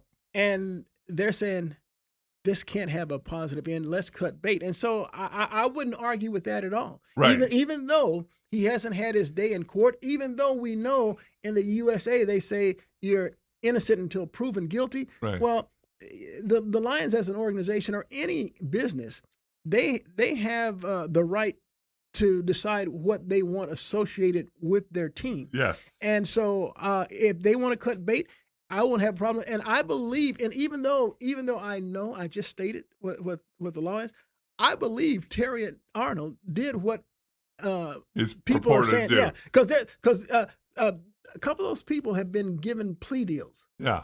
If they turn state's evidence. Yeah. And so this is some of the jargon or narrative that's coming out of that. You know, what's fascinating to me is, number one, why not just call the cops and say, hey, all the stuff I've been told, all the stuff is over there, wherever it is. I don't know, Dale. That makes no sense. Well, why not do that? Yeah. It seems like that's the most simple thing. It is there. I have whatever he got that said everything's at this place. Right. Call the police or whatever. But here's another thing, and I think you know this. But every professional sports team has either a current or retired FBI guy. Oh, they do. They do. And they can make phone calls to people that you and I can't. Right. And they can find out what the straight scoop absolutely. is. I was very good friends with the Sons. Okay. I mean, excuse me, the Cardinals. FBI guy. I knew him pretty well. Yeah, helped me out on a couple of things. And so they. While the public might be blind to exactly what's going on, they've already, they know. I promise, that night there were phone calls being made. Yeah. So they've already, Neil, glad you say that, because they've already informed the ownership Lions and that what is up. Yes. And you cut bait now. Yeah. Cut bait now. You know, and again, it's just, you sit here and look at it, and it's two completely different crimes. Two completely different sports, and yet you look at it and you go, okay, so two teams handled it completely different. Well, but here's the deal. Here's a big difference, though, Dale. You have to go back and look at how Charlotte dealt with it, because see, the Phoenix are getting him after the fact, after he's already been adjudicated, after he's already spent 3+ years after the fact. Right. Charlotte had to deal with it then. Well, he was going into his free agency year, and he was going to get paid. We're talking about. I just forgot his name. The Suns guy. Miles Bridges. He was going into his free agency year, and the Suns were going to go heavily after him that time. He was going to make a ton of money. And the Charlotte was the only team that stuck their neck out and re-signed him, and then he took that year off of basketball. So they didn't cut bait with him to move on. But also, penalties in basketball, are a lot different than penalties in football. Well, what do you mean? Arnold's going to get a harsher suspension in NFL circles, even if he's deemed innocent of this, than you will in the NBA side. NBA is a little bit more lax. No. Look, I thought the NBA came down really hard on a guy named Ja Morant who was showing up with pictures of guns. That was his third time, though, before they finally cracked down on him. It took him 3 times. Well, the other. I mean, in all seriousness, it's just. I think the league. The NBA gave him a 30-day suspension, and he had the year off, right? And then they ended up doing it. So this is 30-day suspension in NBA terms is a mini vacation. I thought the NBA hammered him pretty good. And you're right. It may have been a second time. That he violated what they told the terms of his original suspension. You're talking about Ja Morant. I don't know if it was 3, but it was definitely 2. It was the second time. Yeah, he did. They laid it down, and I'll be darned. I'll be darned if he didn't violate and do the same darn thing. It's like, dude, it's like the Terry Arnold. Dude, what are you thinking? Well, that's what you can't get right with his career. Is starting for the Lions, the money he's making. Is it worth it? Was it worth it to show these guys that you're the badass and you're not going to hurt you, and everything it costs you your career and possible serious jail time on top of it? It's just sometimes you just sit back and go, "What are you thinking?" Yes. Yeah. Well, a lot of times you do that with professional athletes. You don't take a step back and go. You have to have the right people around you too. Yes. To say, dude, no. You said, look, man, you're eligible for an extension. Yeah. Your second contract is the one that's going to say, dude, no. That's the one you're playing for. Yeah. Yeah. You don't do that. You need more people like me when you call me at 8:00 at night. I go, man, I'm in bed.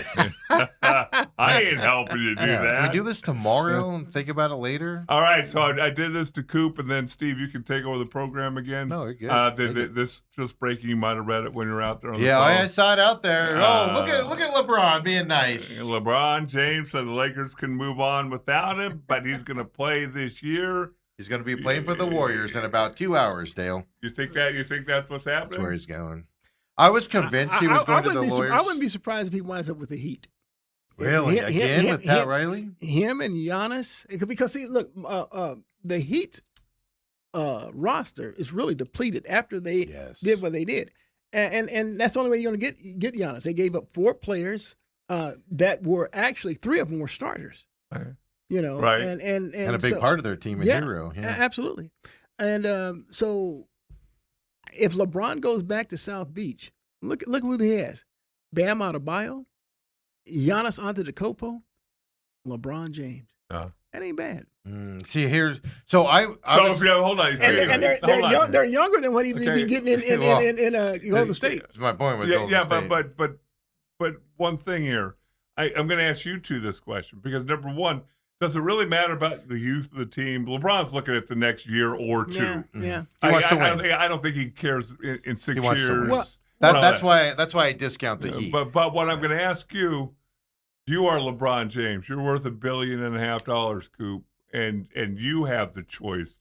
Are you going to Golden State or are you going to Miami? I'm going to Miami. You're going to Miami. Because I have 2 guys that are going to play 82 games. Anthony Davis, I got to hope would play 41. No, he's still in Washington. That's what I was going to bring up here. But that's part of the deal. Yeah. No, because they signed. Here's what complicated it yesterday. The Dubs Warriors signed up Porzingis yesterday. 2 years, I think it was $40 million. They don't have the mid-level exception anymore, and so Washington doesn't seem willing to trade Anthony Davis. So if Anthony Davis goes wherever Anthony Davis goes, LeBron will entertain going to. He wants to play with them. Well, he ain't going to Washington. But now, no, exactly. So Anthony Davis, if he's not moving to the Warriors, it puts a staple in. I'll tell you this: I saw Brian Windhurst this morning on ESPN's Get Up, and he was like, "LeBron's going to the Warriors today." I mean, he was just like, "It's happening. It's happening today. He's signing with them." He said everything but mark it down. It's happening, which shocked me because Anthony Davis doesn't look like he's going to be going there. And everything, but the Warriors have reportedly told Jimmy Butler he's not going to be traded. So it's Porzingis, Butler, Draymond's going to re-sign. He opted out for contract reasons. Obviously, Steph, and now LeBron on that team. If he signs them, I still the Warriors over the Heat every day. I still like Bam out of If I'm LeBron, I still like Bam out of Boston. But are the Heat winning a championship this year? Look, or being in the running for it? Their path out of the East would be easier than Golden State's path out of the West. That's true. Because they ain't getting by OKC and or San Antonio. That is true. Well, just we made fun of the Lakers a couple years ago on how old they were. Before they blew up that team. What was that, about 3 years? We were at the radio station when that old time team happened. Yeah, that Warriors team's going to be even bigger. So I don't know. It is interesting because you think the Heat would be in on it and stuff like that. But the fact that LeBron said Lakers, I'm going to do you a favor. You can move on without me. Kind of makes me laugh. Well, and going back to Golden State, I mean, look, Kristaps Porzingis isn't going to draw illusions of being an Iron Man. I mean, he's not. I mean, that guy's brittle as well. But I'll go a step farther. Lakers, Warriors, or Heat, the Lakers have a better shot of making a big run in the playoffs than any of the other two teams. Well, let's put it like this. There are a legion of Laker fans, and I have some, and I got a lot of relatives who live in L.A. I grew up a Lakers fan. They think LeBron is the albatross to their roster. I agree 100% with that. LeBron is the problem to the Lakers because the Buss family brought him in to sell jerseys and be besties with him, and he ruins that team with who he brings in there. He needs to go from that team. I'm not disputing that, but I'm just saying in terms, and the Lakers said they wanted him back. Now, could that be a publicity stunt? Look, I'm telling you, even at 39, 40 years old, LeBron James is still a beast. He's a factor. Every time LeBron got hurt, the Lakers played better. When LeBron wasn't in the lineup, the Lakers played better. That's what a lot of my relatives tell me. I said, if you guys think that Luka, Austin Reeves, and Roy Hachimura is enough to take your place. Don't forget DeAndre Ayton. He's picking up his player option. Yeah, I saw that. I mean, as a Suns fan and a Lakers hater, I love that move. Well, I was thinking Mark Williams. They're going to make a big play and make a run for Mark Williams. Because they did before, and you know what? I was thinking that as well. Yeah. And Dale Dale asked me a little earlier.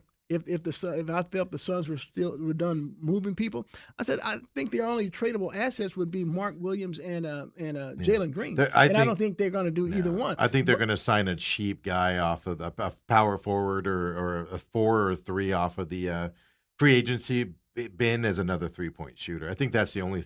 They're pushing up against the second. Without they're below the first apron. Well, they only have $6 million in that mid level except for the use. Problem, it's not. They'll get a guy off the scrap heap to come in to shoot threes. But again, if they just give that opportunity to Kobe Brea, they'll be fine. Yeah.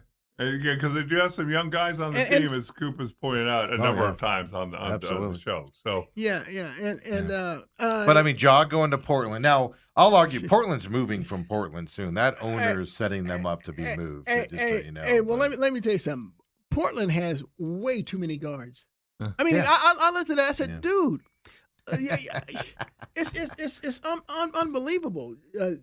Drew Holiday, Damian Lillard, and Avia, Suns fans who didn't know who he was before, they know who the hell he is now. We learned him in that playing game. Absolutely. And so now they have a coach that signed a terrible deal. And they have a guy that they drafted 3rd overall a couple years ago in Scoot Henderson. So I'm like, dude, that's 5 guards. Right. The other big story around the NBA, Dale, you didn't talk about this, is Beasley. Malik Beasley, thank you, and Ed Davis. And an NBA agent on top of it. 6 defendants indicted Monday on charges alleged sports gambling scheme. 4 games is what they found so far during the 23-24 season. Federal indictment, obviously, on top of the gambling with the Portland coach and the Heat guy that I forget, Rozier and all that stuff. Out there. I mean, NBA's got a gambling problem. Well, there was when speaking of Malik Beasley, there was a game that was like maybe, I guess the line was 8.5. I saw saw video. it? I saw the video dude, of this he on the dribbled- missed free throw. Yeah, instead of just taking the ball and letting he dribbled all the way through the slam dunk, and I'm like, dude, with that will raise an eyebrow. no time on the clock. Yeah. Everybody else is milling around. Yeah, I mean, it was 4 seconds left to go in the game. Somebody reposted that yesterday and goes, "Yeah, tell me this guy wasn't gambling." Oh my God, you know. But here's the thing, right? You had a ref that got caught, and others that they kind of swept under the rug. Yeah. Whether you like to say Well, that. well, You've got the Portland thing. Now that wasn't necessarily on basketball games. Some of it was, but it was also on poker and things like that. And you wanna put an NBA team in Las Vegas coming up here when there's already a gambling problem? Well, here's the deal. This is. I know you're looking at it as a negative. You know, they have a gambling problem, but I'm looking at it as that. Look, the league's trying to clean up this. They're not trying to be non-transparent about it. They're bringing it to the forefront, and so I like that. And the reason the way I'm looking at it is, look how kind of what Dale was alluding to. Look how the NFL's handling the Sorsby situation. Yeah, sure. Compared to NBA gambling, now the NBA has nothing to do with the NBA's not bringing it to the forefront. Like, rumor had it they knew about Chauncey Billups gambling and what's his name of the Heat, Rozier's gambling in the Heat. They knew about it a couple years before. It didn't become public till the FBI raided them and arrested them. Well, so they're not coming out and going. This is what I've heard. The NBA is the one that alerted the FBI. Did they? Okay. Yeah, I didn't see that. Because they says, and so the FBI is the one that does the investigation, yes. And so they have to be tipped off because FBI is going to be they're not necessarily watching the game. Say, oh, the NBA NBA tipped them off, and let them know that these are the people that we suspect based on what the information we're getting from our people that run these gaming right. And so that's what I heard happen. Well, and then again, I don't have a criminal mind. I don't think like that. You know, I always say if all these people are doing all these sinister things and concocting things, they use that for good. How good this world could be. But you text your buddy. Davis texted Beasley in December of 23 and said, only way you can beat Vegas is sports betting. We can make some good money. Well, I think Beasley owed Davis a lot of money because they were gambling with each other. So the way I read it yesterday was, so in order for Beasley to pay off Davis, they concocted this scheme of going in on these games together. And they played together in the early 2000s, but they weren't playing together when it went on as well. It's just interesting, like to your point, how these leagues are handling it. But it's like every day we're hearing, not every day, but it seems like a lot. We're hearing about how easy it is to gamble around the NBA and influence things. And stuff you know, and even though the analogy I'm about ready to present is maybe considered weak, it's to me it's relative. You know, I can't tell you how many times I would have to go on set at Channel 12 and report about someone who was drinking and driving, or someone who was doing drugs. So I used to do a lot of speaking engagements with the high school athletes, especially, and we'd have like the National Football Foundation's banquets where they hand out the awards. And so I'm emceeing this. And so I'd always give a little talk to the kids. Dude, don't embarrass the name on the back of your jersey. I mean, your family name, your family has raised you better. You're going off to college now. You do the right thing. I said, I'm tired of talking about athletes who drink and drive, got busted for drug. And I said, dude, don't be that guy. And so now, I said, there's just so many cases, and yet they continue to repeat themselves. Even people going to the NFL Combine, you'll find out that the day before. I mean, dude, come on, don't be that guy. And so now we're seeing it in with gambling. Dude, how many cases do you have to see before you wake the freak up? They're gonna find you out. And Cooper, it's so interesting because I've told my story about I went to the second NFL Combine ever in '85. And you said it was here in Phoenix. Here in Phoenix, and we had no idea what the Combine was. When we showed up, we thought it was a weekend. We're gonna meet some teams and visit, see our buddies from the All-Star games. We're sitting around drinking beer the night before, and nobody had worked out. Nobody worked any drills. And the next thing you know, it's like drug test at 6 o'clock. And it's like boom, boom, boom. It's like, You would think guys back then might have gotten busted. Right. We had no clue Yeah. what was going on. But it's like, learn from your predecessors' Absolutely. mistakes. I just don't Is get that? it. But is that's just you don't think you're going to get caught, right? It's Dude, arrogant. come That's what I mean. on. Yeah, nobody's going to catch us doing this. What I don't get is, like I said, is they're texting each other, and that's how they get caught. They pull your phone stuff, and they go, "Oh, hey, the over/under on this game is 7 rebounds. Make sure you get 6 tonight. And don't go after that." They're literally text messages, and it just sit there and go, "What are you doing?"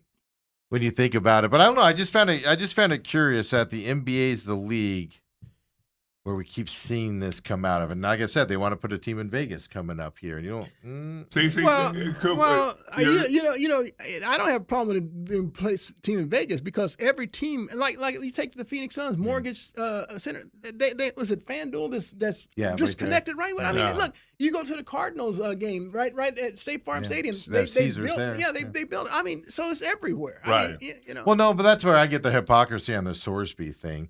But it's all about integrity of the league. Wait. How's it hypocrisy with Sorsby?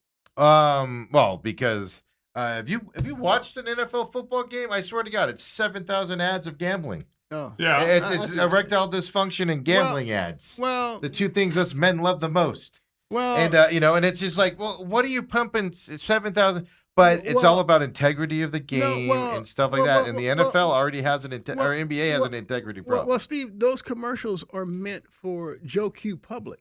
But they're making a lot of money out of it. Yeah. But they like Dale will tell you, they bring every player, every coach, every I get owner. it. I mean, and they teach them about the deals. They go over and it's in the bylaws. Yeah, well, let me ask you the question. Here's why Sorby's getting screwed the most out of all of this. How's he getting screwed? The rightfully so. What I'm about to point out to you, though, is what I don't like about it. Okay.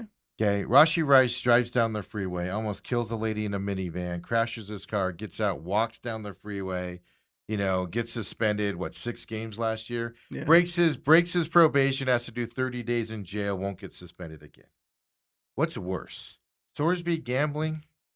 Or Rashi Rice almost killing somebody on the street? And again, you to me, that's a moot argument. Yeah, yes, Steve, of Sorsby course. suspended for life. Well, Steve, here's the deal. What Rashid did is going to be adjudicated by the laws of our land. It's independent of the NFL. He broke a law.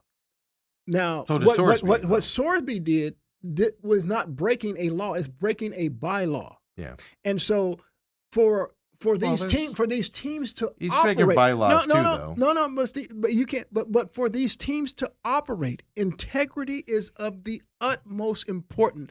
If they believe that you are allowing your players or anybody like that to compromise what they're betting on, what they're rooting for, dude, you've lost. And at the end of the day, I think it's the way you're putting it, Steve. Sorsby's not getting screwed. No. When I said that, I realized Sorsy's punishment is correct. I'm not saying that.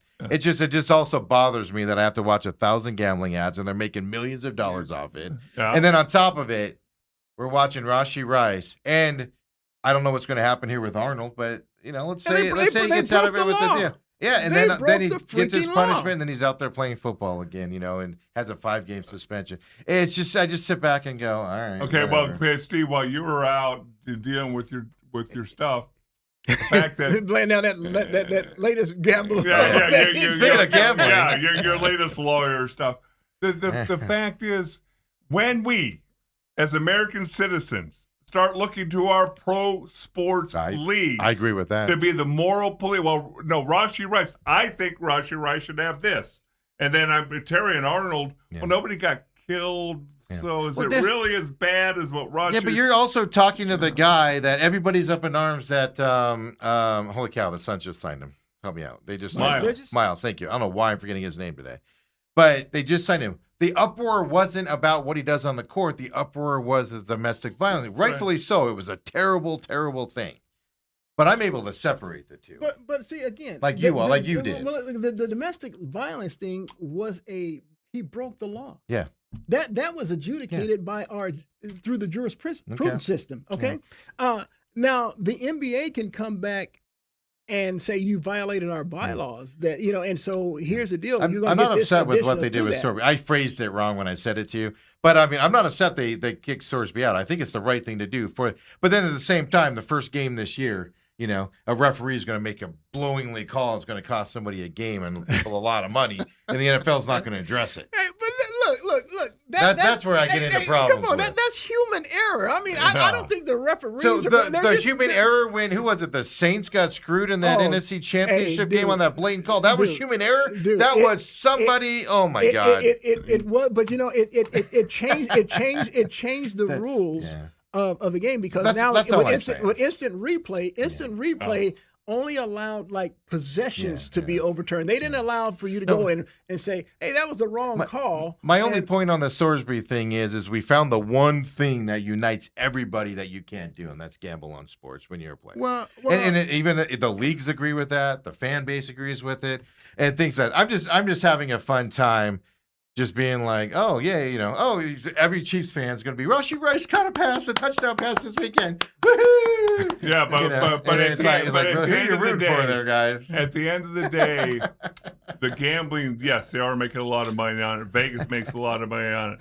But the first sign of impropriety, that the game's not, the game is being fixed, the popularity goes away. Well, you'll ruin your $2 billion league will go away if that happens. Dale, you're talking about, Vegas doesn't want their gambling units. They don't want to lose their business. Yeah. And if they they're highly regulated and if they realize that someone is impugning the integrity of that sport they don't that want they're betting lose. on, then they're not going to lay down those high dollars anymore. So Vegas doesn't want to lose. And for the league, the league said, well, why would I watch you? The game's fixed. I mean, you can't you can never go down that road. That's why it's so. What's my joke all the time? Because you make fun of WWE, and I go, WWE was the least scripted thing that happened this weekend after we watched a ref blow a bad call or a coach do something stupid on the field, it's all a joke. That's human error. It's all, right. It's all a joke. It's just me rubbing it in there and stuff. Because when you look at what's going on and they're catching these guys, and again, there's always going to be an idiot in every hay pile. Oh yeah. There'd be somebody stupid. No offense, Dale, but we're not dealing with rocket science football players. No, we're not. No. Oh man, come on! And gosh, if there's ever anybody, hey, Dale, come on, man, that's a low blow. Hey, if there's ever anybody who was probably gonna have to throw a game to pay off his debts, it was me, the long snapper. Me, when Troy and I bet Larry Allen, when the Tiger went on his little run there in 2000, where he won like 6 times in a row. Larry Allen comes up. Larry Allen doesn't know a golf club from a ski pole. And he comes up to Troy and I and goes, I bet you $100 each that Tiger wins this week. We're like, okay. He hadn't really done anything yet. He wins. We go to pay him. He goes, well, why don't we just go double or nothing on the next tournament? Oh, okay. He wins. We're like, why? Larry doesn't know a golf ball from a beach ball. Yeah, man. There's no greatness sometimes. I don't know. No, the gambling. I get it. No, the leagues have to say, because if a gambling scandal comes out in huge things where it's a huge thing, it'll literally ruin the league, and you'll see a $2 billion entity become nothing tomorrow because the fans already have a hard time trusting. What's the first thing you hear when a ref makes a bad call or a player check his bank account, and stup like that? Unfortunately, so that's why they have to crack down on it. That's where I'm just having a good time with. To me, beating up your spouse, killing somebody on a freeway, driving your car late at night in Georgia, and then getting drafted by the Eagles and not having a punishment. I'm having fun with that stuff. How that's actually worse than gambling. But my deal is every one of those things that you mentioned, that is breaking the law. Right. Them gambling is not breaking the law. It's breaking a. We'll see. He was doing some stuff that probably breaks laws. The question is, will he get punished? I didn't know the gambling was breaking the law. No. The way he was having other people place bets for him. You know more than I do. Supposedly. You know more than I do. That's what I mean. This question. But is that illegal for me to go? Hey, Steve, it's against the NCAA. But against the Yeah. hey, Steve, I don't I don't have my app with me. Can you throw $10 down the Suns or whatever? That's not breaking the law. That's why I just placed a 10 grand bet today on England because Dale wanted me to do it. Hey, I'll say this though, Steve, and I'm coming out of left field because I'm changing sports because see this has been on my mind since I watched it last night. You know how me and you have both apologized to Paul Sewald? Yeah, he almost blew it again last night. Dude, he's now look on a road trip. It was a non-save. He went in with a 4-run lead. Yeah. He gave up 3 runs and had the tying and winning runs on base. So they brought in Brandon Garcia, and he got a strikeout for his first career save. Okay, that was on a road trip. His first game back home. Week and a half ago. Yeah, first game back home. Yeah. He takes a 3-run lead. It's a save opportunity now. The dude gives up 2 runs, has the winning run at the plate. I'm like, dude, and they stayed with him. It was only 1 out. He got 2 pop-ups. And I've been saying that though from the beginning of the year. In all seriousness, like you give him credits for what he's doing, and I actually think what he's doing is most impressive because of the way he left this place last time. Like, how do you come back and pitch to? But all year long, I've been going, man. He throws these little low 90-mile-per-hour pitches right across the middle, and guys are missing on it. And it's fantastic to watch. Yeah, he but was it's got to catch up to him at some point, well, right? it's catching up to him now to the point to where Guys. Dale, I don't want to see him back out there anymore. Guys, do you guys know anything about baseball? It's that little round ball, you throw it over a plate and you swing it back. Do you understand that's what we're talking about? I understand trends. Yeah. And I play to those trends. He's only pitched 1 time in the last 10 days. That's the problem. He hasn't got any work because the Diamondbacks are losing every game. I agree with Dale on this. He's got to get regular work, which means the Diamondbacks have to win games and have the lead in the 9th. You can't pitch once every 10 days. Well, and especially Coop, you know this. If you're a closer and you get brought in a non-save situation, your mindset isn't the same. Yesterday was a save. Did they win the game? Did they win the game? Barely. Did they win it? They won the game. I'm sorry. Yeah. They're only going to get a .25 of a win because they barely won the game. Dale, I'm telling you, the way things are trending, it's taken me back to, but it's the whole team, Coop. To the reason why I didn't want him in the first place. Yeah. Okay. The first reason why I wanted him gone. I'm going to tell you where your focus again is very, very wrong. So Sewald's not the problem. You got a couple starting pitchers who can't get out of their way. I think what Bruce is exemplifying here is early in the year, and Dale admitted this, that earlier in the year, every time Sewald hit the mound, he did well. But every time he went out there, you were like, oh, here we go. Here comes Sewald. And then he apologized dominated. to him. Yeah, right? I gave him his flowers. Yeah. And then you forgot about it. Every time he went out there, you were like, oh, Sewald's out there. We're good to go. Yeah, absolutely. And now that he's starting to show some cracks, you're going back to, here we go again. Yeah, absolutely. That is, hey, Steve put it very well. Yeah. That's what he said. No, because I feel the same way about it. How about the Diamondbacks get him out there 4 times a week? Yeah. To come out for an inning, have some leads. But let's put the focus where it needs to be on. They haven't scored any runs. No, they're 2 supposedly 1 and 2 have pooped the bed. But when you have an ERA of 6. Well, here's the other. I brought it up yesterday. Everybody's focusing on Zach Gallen problems. You have a Merrill Kelly problem. Merrill Kelly, 5.84 ERA now. Merrill Kelly is definitely struggling, and I like this. Look, I watched Cabrera pitch on Saturday, and he did once again. He had only given up a first inning run, and here he is in the 5th inning, has 2 outs, walks. I believe maybe his second batter of the game, then gives up the 2-run shot. But that's a learning curve, right? But look, I love the way the guy pitches, and I saw the assortment of pitches that he throws. Yeah, he doesn't waste around. So, all of a sudden, how the Diamondbacks mismanaged Brandon Pfaadt has turned into a positive because I think they have something with Jose Cabrera. And so, but you're right, they're pitching, but beyond that, their hitting is just, I don't understand it. For the last 2 years, the Diamondbacks have been a top 3 scoring team. I believe they led the league in scoring last year. They brought back virtually the same guys. Now, keep in mind, you did get rid of. They had to go young. At some point. Yeah, they got rid of Eugenio Suarez and Josh Naylor. Right. But and I know Gino was a guy that didn't hit for average, but he hit the long ball and stuff like that.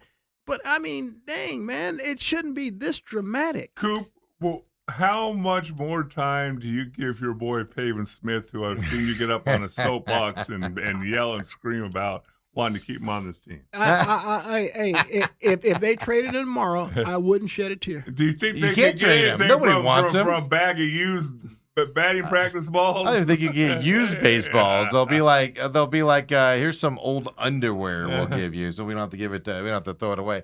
Well, it's bigger than that. So the lineup, Sunday's game against the Rays, batting fourth was Adrian Del Castillo or Lourdes Gurriel, but it was Del Castillo, Gurriel, and then Pavin Smith was your fourth, fifth, and sixth guy in your lineup on Sunday. They're all sub. Well, Gurriel's 200, but everybody's sub 200. Was your fourth, fifth, and sixth? Why you can't figure out a way to break that group? So that was Sunday. You get swept by the Rays. Then yesterday, here's my problem, and here's my problem with the Diamondbacks are going through. They're throwing straws out there. They're sticking with Pavin for some reason, right? They're staying with those guys. Moreno's obviously hurt, right? But they keep putting him out there. Torrey talked about it and goes, he's getting better. Give him a week off and let the guy heal. Well, just let him DH. Well, that's the other side of it. But no, we got to have Del Castillo and his 100 batting average and Pavin Smith's batting average there at the DH spot. But then you rush up this guy that was in an 80-game suspension, and you get him through his last game in Reno. He went 0 for 5, obviously struggling a little bit in Reno, and you rush him up here because you need a bat. Right. He's batting 0. Yeah, he's yet to get a hit. Yeah. Yeah, Diamondbacks are they're grasping at straws right now. You're right. There's no ifs, ands, or buts about that. Here's what I argue with Torrey's teams, just really quick to tell you. Here's what I argue. They don't know how to get out of slumps. I've said this for 3 years now, 4 years now? Even the World Series year, that July was so terrible. They don't know how to get out of slumps. I've created this thing of change something. Change the way you drive to the ballpark. Change the M&Ms on the desk. Change the flavor of bubble gum. Change the flavor of Gator. Change something, because they cannot figure out how to get out of slumps. And we're in that situation now. Well, let's get Kepler up here. Well, he's not the answer. Yeah. Let's keep running Pavin out there. Let's put our 3 worst hitters in the 4th, 5th, and 6th position and see what can happen there. They're just grasping at things. They don't know how to solve it, Coop. Well, I'll tell you, the guy that finished 4th in the MVP voting a year ago, he just has not played. I'm talking about Jerry. Well, he had a clutch hit yesterday. Well, yeah, he did. Yesterday. But that's my point. But his batting average has come, but they rushed him back from injury. Look. Are you talking about Perdomo? I'm sorry. Yeah, Perdomo, Jerry was a guy that could go, force a pitcher to go 14, 15 pitches because he fouled, and he'd either work or walk or he'd get a big hit. I mean, the guy was hitting over 300. Yeah. I mean, the guy drove in over 100 runs. And I mean, like this is your shortstop. They moved him down to 7 in the lineup, and he started hitting. Yeah. Second he did that, they moved him back up to 2nd and stopped hitting again. Put him back down to 7th. Well, he was so valuable a year ago. I mean, he's been a huge disappointment this year because he's not that same guy. And that guy helped the Diamondbacks be the top run-producing team in all of baseball a year ago. Mm-hmm. And so it mattered. And they're just not getting clutch hits at all. I mean, runners in scoring position. Dude. Well, yesterday they were only 2 for 4 yesterday, guys. They were 2 for 4. Hey, but how many times on this recent slump that they're in have you seen them bases loaded, 1 out, first and third, nobody out, and they don't score. Second and third, no out, 1 out, and they don't score. Yeah, it's pop up, bunt over, pop up, and then a strikeout. Yeah. No, it's absolutely frustrating. And we're talking this way after a win yesterday. But if they didn't play the Giants or the Rockies, by the way, they would be like 30 games under 500. He ain't lying about that. And you just think about this, that if you score 5-6 runs a game, you're going to mask a little bit of pitching deficiencies. Exactly. But when you're scoring one, and again, I think you could probably run out Randy Johnson and Kurt Schilling and you constantly score 1 or 2 runs, you're still going to lose That games. happened to Randy for a while. Well, let me tell you something. They were running out Soroka and Rodriguez, and they were getting run. But those guys, I mean, shoot, they could throw up a 0, or maybe they get a run, and you can scratch out that second run you need. But Rodriguez has been the guy that he's lost 3. He's been no decision. I want to say 4 or 5 times. Because when he left the game, he had the lead, and then they blew it. It almost happened last night. Yeah. I mean, the guy went 7 innings, allowed only 1 run. Yeah, and yet all of a sudden, man, in the 8th and 9th innings, man, you're holding your breath. That's how you like it, Coop. You want to be biting your nails. You don't want to be going to sleep. So the big question here, Coop, is last Friday we're taking Fridays off for the summertime here and everything. And last Friday I'm driving around and I have 98.7. I flip over to it because Tori's going on the air. And Gambo flat out asked him, is Zach Gallen pitches for a job today? And Tori's response, no. We're talking to him. We know what a valuable pitcher he is. And we're not taking him out of this lineup, is what he said, in shortened terms. Then he goes out and has that dud of an outing again on that stuff and everything. Even Gambo was like, why? Like, why are you? Like, he's talking this way to Tori, right? And everything. And then, you go out there and Merrill Kelly's struggling out there as well. And he's like, oh, he's coming back. You got Soroka who's coming back. His imaging's showing good. He's going to start throwing here. Not until I see him on the mound at Chase Field. The argument is no, and you brought this up last week with Trust. No other pitcher is being run out there like Zach Gallen and Merrill Kelly is. They would have been sent down, released, whatever. The Diamondbacks have showed that 1,000 times out there. Yeah. And they're sticking with these guys to the detriment of them. Yeah, these are the things that are going to get this staff fired, right? It's got to be these types of decisions. But is it coming from him or is it coming from Hazen? Is Hazen saying, you're stuck with these guys? Now, Hazen came out yesterday, or maybe it was this morning. He came out and said, in order for us to buy coming up, because before he was like, we're buying. Yeah. And now he's saying, in order for us to buy, the team needs to stack several wins together before we can buy. This team's selling, folks. This team's selling. They're going to give up like they did last year again. And we're going to, bring all the young guys up and do that type of a move is what they're going to end up doing. I just have a bad feeling about it. And here's the other side. Throw up the NL wildcard standings real quick here. Here's what they're running into. Now, there's still plenty of baseball left. We're a month before the trade deadline. Trade deadline is August 3rd this year, I believe it is. But here's the problem. You're 500 right now. 500 ain't getting you in the playoffs. They now have other teams ahead of them now. They're in the 5th spot here going down. Now the Reds, Giants, Mets, and Rockies are playing themselves out of this. They're 5 games back here. But you're in essence battling it with 8 teams here to get one of these 3 wild card spots on this stuff. Now other teams are scuffling as well. Yeah. But the Diamondbacks aren't making any ground on anybody with the way they're playing right now. And it's just and their schedule's not getting easier until they wake up out of this batting thing. I just don't think this coaching staff and this team knows how to get out of slumps. Coop, could you get a hit off of Mizorowski? Brother, I couldn't even get a hit off of Zach Gallen, if we're being honest. Hey, let me tell you something. I'm going to share this with you.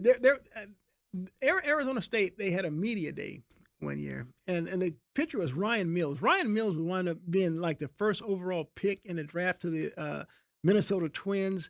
Maybe he wasn't first over, but he was like a top 5 pick, and he went to the Minnesota Twins. So they have media getting up to bat against Ryan and stuff like that. So I get up there, and I have the bat in my hand. I'm ready to swing. Dude, I kid you not, I knew the ball had already hit pop in the glove before I swung. I don't know why I swung, but that's how fast it came. I'm like, son of a gun, are you freaking kidding me? I did this thing one time. I forget what they called it, but retired major league pitchers would go and you go. It was a camp basically for old guys that could pay a lot of money, and I got to do it for free because I was invited and stuff like that. And these were retired pitchers, and they were throwing quarter speed of what they normally throw on the mound. Same thing. All these guys were like softball warriors, like lawyers worth millions of dollars, and they were like, I can hit this. That ball would come in, they'd be swinging, and the ball, the catcher's already throwing it back to him. It was amazing to watch. And I'm up there. I tried to bunt one time, and I didn't even know the ball was like 3 feet under my bag because it was right and lined up. And it's just like it's amazing how these guys do it. And I get it's a tough sport, But these guys get paid a lot of money to solve these problems. They do. They, and so they're in a regular situation. I am, but I kid you not. So after that happened, I said, "All right, Ryan, go again. Let's go again." And I'll be damned if it didn't happen again. I'm like, son of a. So I mean, you almost have to swing before he releases the ball. So you're guessing. I mean. Well, for you, because you're not swinging fast enough like a major league guy. I'm sure it Now, had. is there any video of this? I know. I got to search for that. Hey, I hope it's burned in the archives. Hey, the other thing I wanted to say, because you brought up trust last week, and I didn't ever put anything on the trust side of it. Did you see this? This is on dbacks.com here. Quote, he's going to continue to get the ball, is what Torrey said, his exact quote. For Gallen? No, for Cabrera. Oh, Cabrera, okay. And it's all based around, and then Torrey talked about Cabrera's earning his trust out there on the mound. But isn't the problem, like I'm a trusting guy, but at the same time, you let me down enough, and I still trust you, but I'm also going to protect not just you.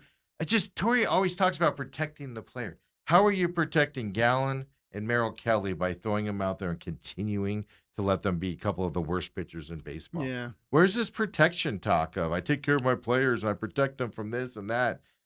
And they had a situation that last game in St. Louis was rained out. It would have been easy to say, oh, even if you're lying, hey, Merrill Kelly warmed up yesterday, so we're not going to pitch him tomorrow in Tampa.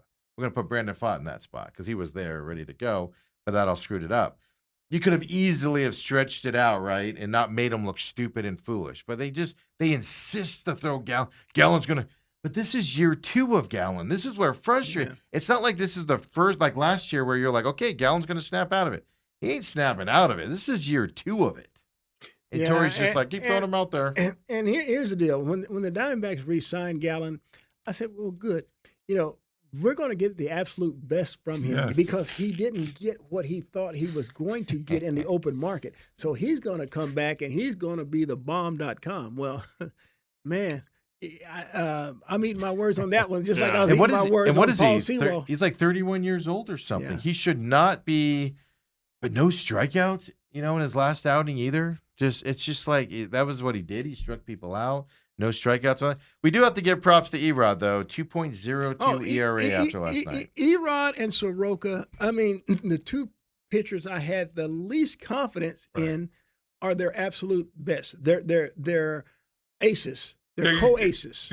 Can we have a World Baseball Classic every year? I told Dale, I said, lie to him and say there's a World Baseball Classic, so they come in shape and everything. That's the difference. Is Erod came into camp. And I think this goes to what the Diamondbacks do, is Erod came into camp in shape because of the World Baseball Classic. And normally players don't, because Torrey's mentality is we'll ramp you up the first month of the season, and so you'll be rocking and rolling. And I think that changed things for him and Soroka, pitching for Canada for Soroka. Yeah. So. And I'm going to switch gears for just a second, one more time. Give it to us. We have no rules here, Coop. I'm not calling I don't want to consider myself a homer, but when I truly expected Landon Hairston to win the Golden Spikes Award in college baseball. Wasn't that a robbery? Dude, every stat that they gave, OPS, batting average, slugging percentage. Landon won it. The kid from Georgia, SEC. I don't even know his name. I know he's a catch. Daniel something or other. I remember that. He looked miserable winning that award yesterday. Dude, he only won in the home run and RBI category over Landon, and it wasn't by much. Landon hit 400, dude. Yeah. Right. Who hits 400? Well, and led in home runs. And... Yeah, he led the Big 12 in home runs and RBI. Now he's already won one prestigious national award, but the Golden Spikes is like the Heisman. Yeah, it's that SEC bias that happens. You play the SEC, we'll just give it to you. You took the words out of my mouth. That's where I'm going. That's where I was going. I didn't mean to do that. Hey, only reason I jumped on that because I want to get Dale all jumped up. If the Big 12 became as good as the SEC, then there'd be a Big 12 bias. Hey, let me tell you something. If I took the teams that are in the Big 12, it's the networks, Dale. I took and let me tell you something. Arizona State and Arizona have won 9 collectively, and I look in the SEC, and granted, they have. I think they've won the last 5 championships, and yes, LSU has now crept into second place. But that's considering that the SEC stole like the Oklahomas and the Texas. Yeah, they had to still Big 12 teams to get good. And if you looked at at the Pac-12, which ASU and U of A were in, and you realize that USC has the most, UCLA, Stanford, Oregon State, the Pac-12 was the baseball supremacy. They were the kings of college baseball. But now that the Pac-12 been thrown in disarray, well, yeah, now there's probably Coop, the last time ASU made it to the College World Series, you had a full head of hair. You had no gray hair and no belly. Well, you know, they just made it, 22, 23, something like that? That's a pretty good point, Dale. But let's put it to you like this. Arizona State still, to this day, has produced more professional players Reggie than Jackson, any other legends. College. Barry Bonds. Barry Bonds is nothing. Forget about the steroids. He went to ASU. So Dale, that doesn't mean that ASU did all this back in the day. No, they have been a consistent team. And look, Mr. Hairston will be the next one. Yeah. Probably number one overall. Yeah, unless they look at him and go, I know you play in the Big 12. Do you think Major League Baseball has a Big 12 bias? No, it's the networks have the bias toward the SEC. SEC has to pop up their teams. Dale, here's where the bias comes in. Mm-hmm. When they have 16 teams and they place 12 in the tournament. Coop.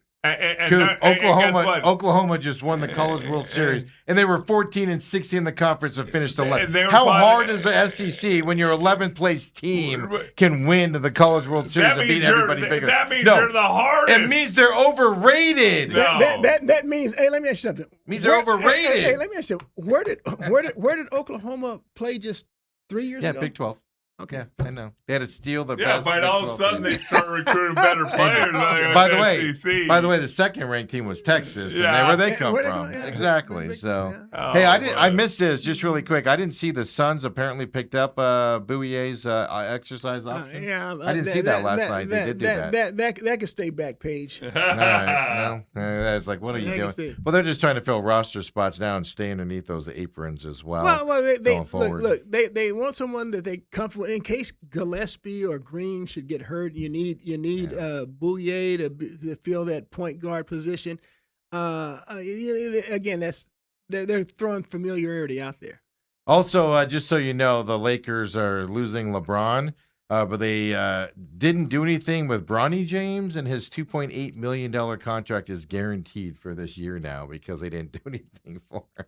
So G League Bronny for $2.8 million. I just don't want the Lakers to re-sign Roy Hachimura. I want somebody else to sign him because Roy was killing it. I don't want the Lakers to re-sign Marcus Smart nor Luke Kennard. I like it when the Lakers struggle, but the Lakers have now, I guess, about $50 million they can use. But they got Luka. Their owner is now, Dodgers guy, big money guy. He wants to win. He's going to bend the rules to win, if you want to say that. He's going to do all that Dodger mumbo. He's going to find ways to skirt the system and do things nobody else can do. And that's your problem with the Lakers. Lakers are coming back. But Luka wins. Whether you like to say it or not, Luka wins. Scoop. All right, enough. Luka Honuts.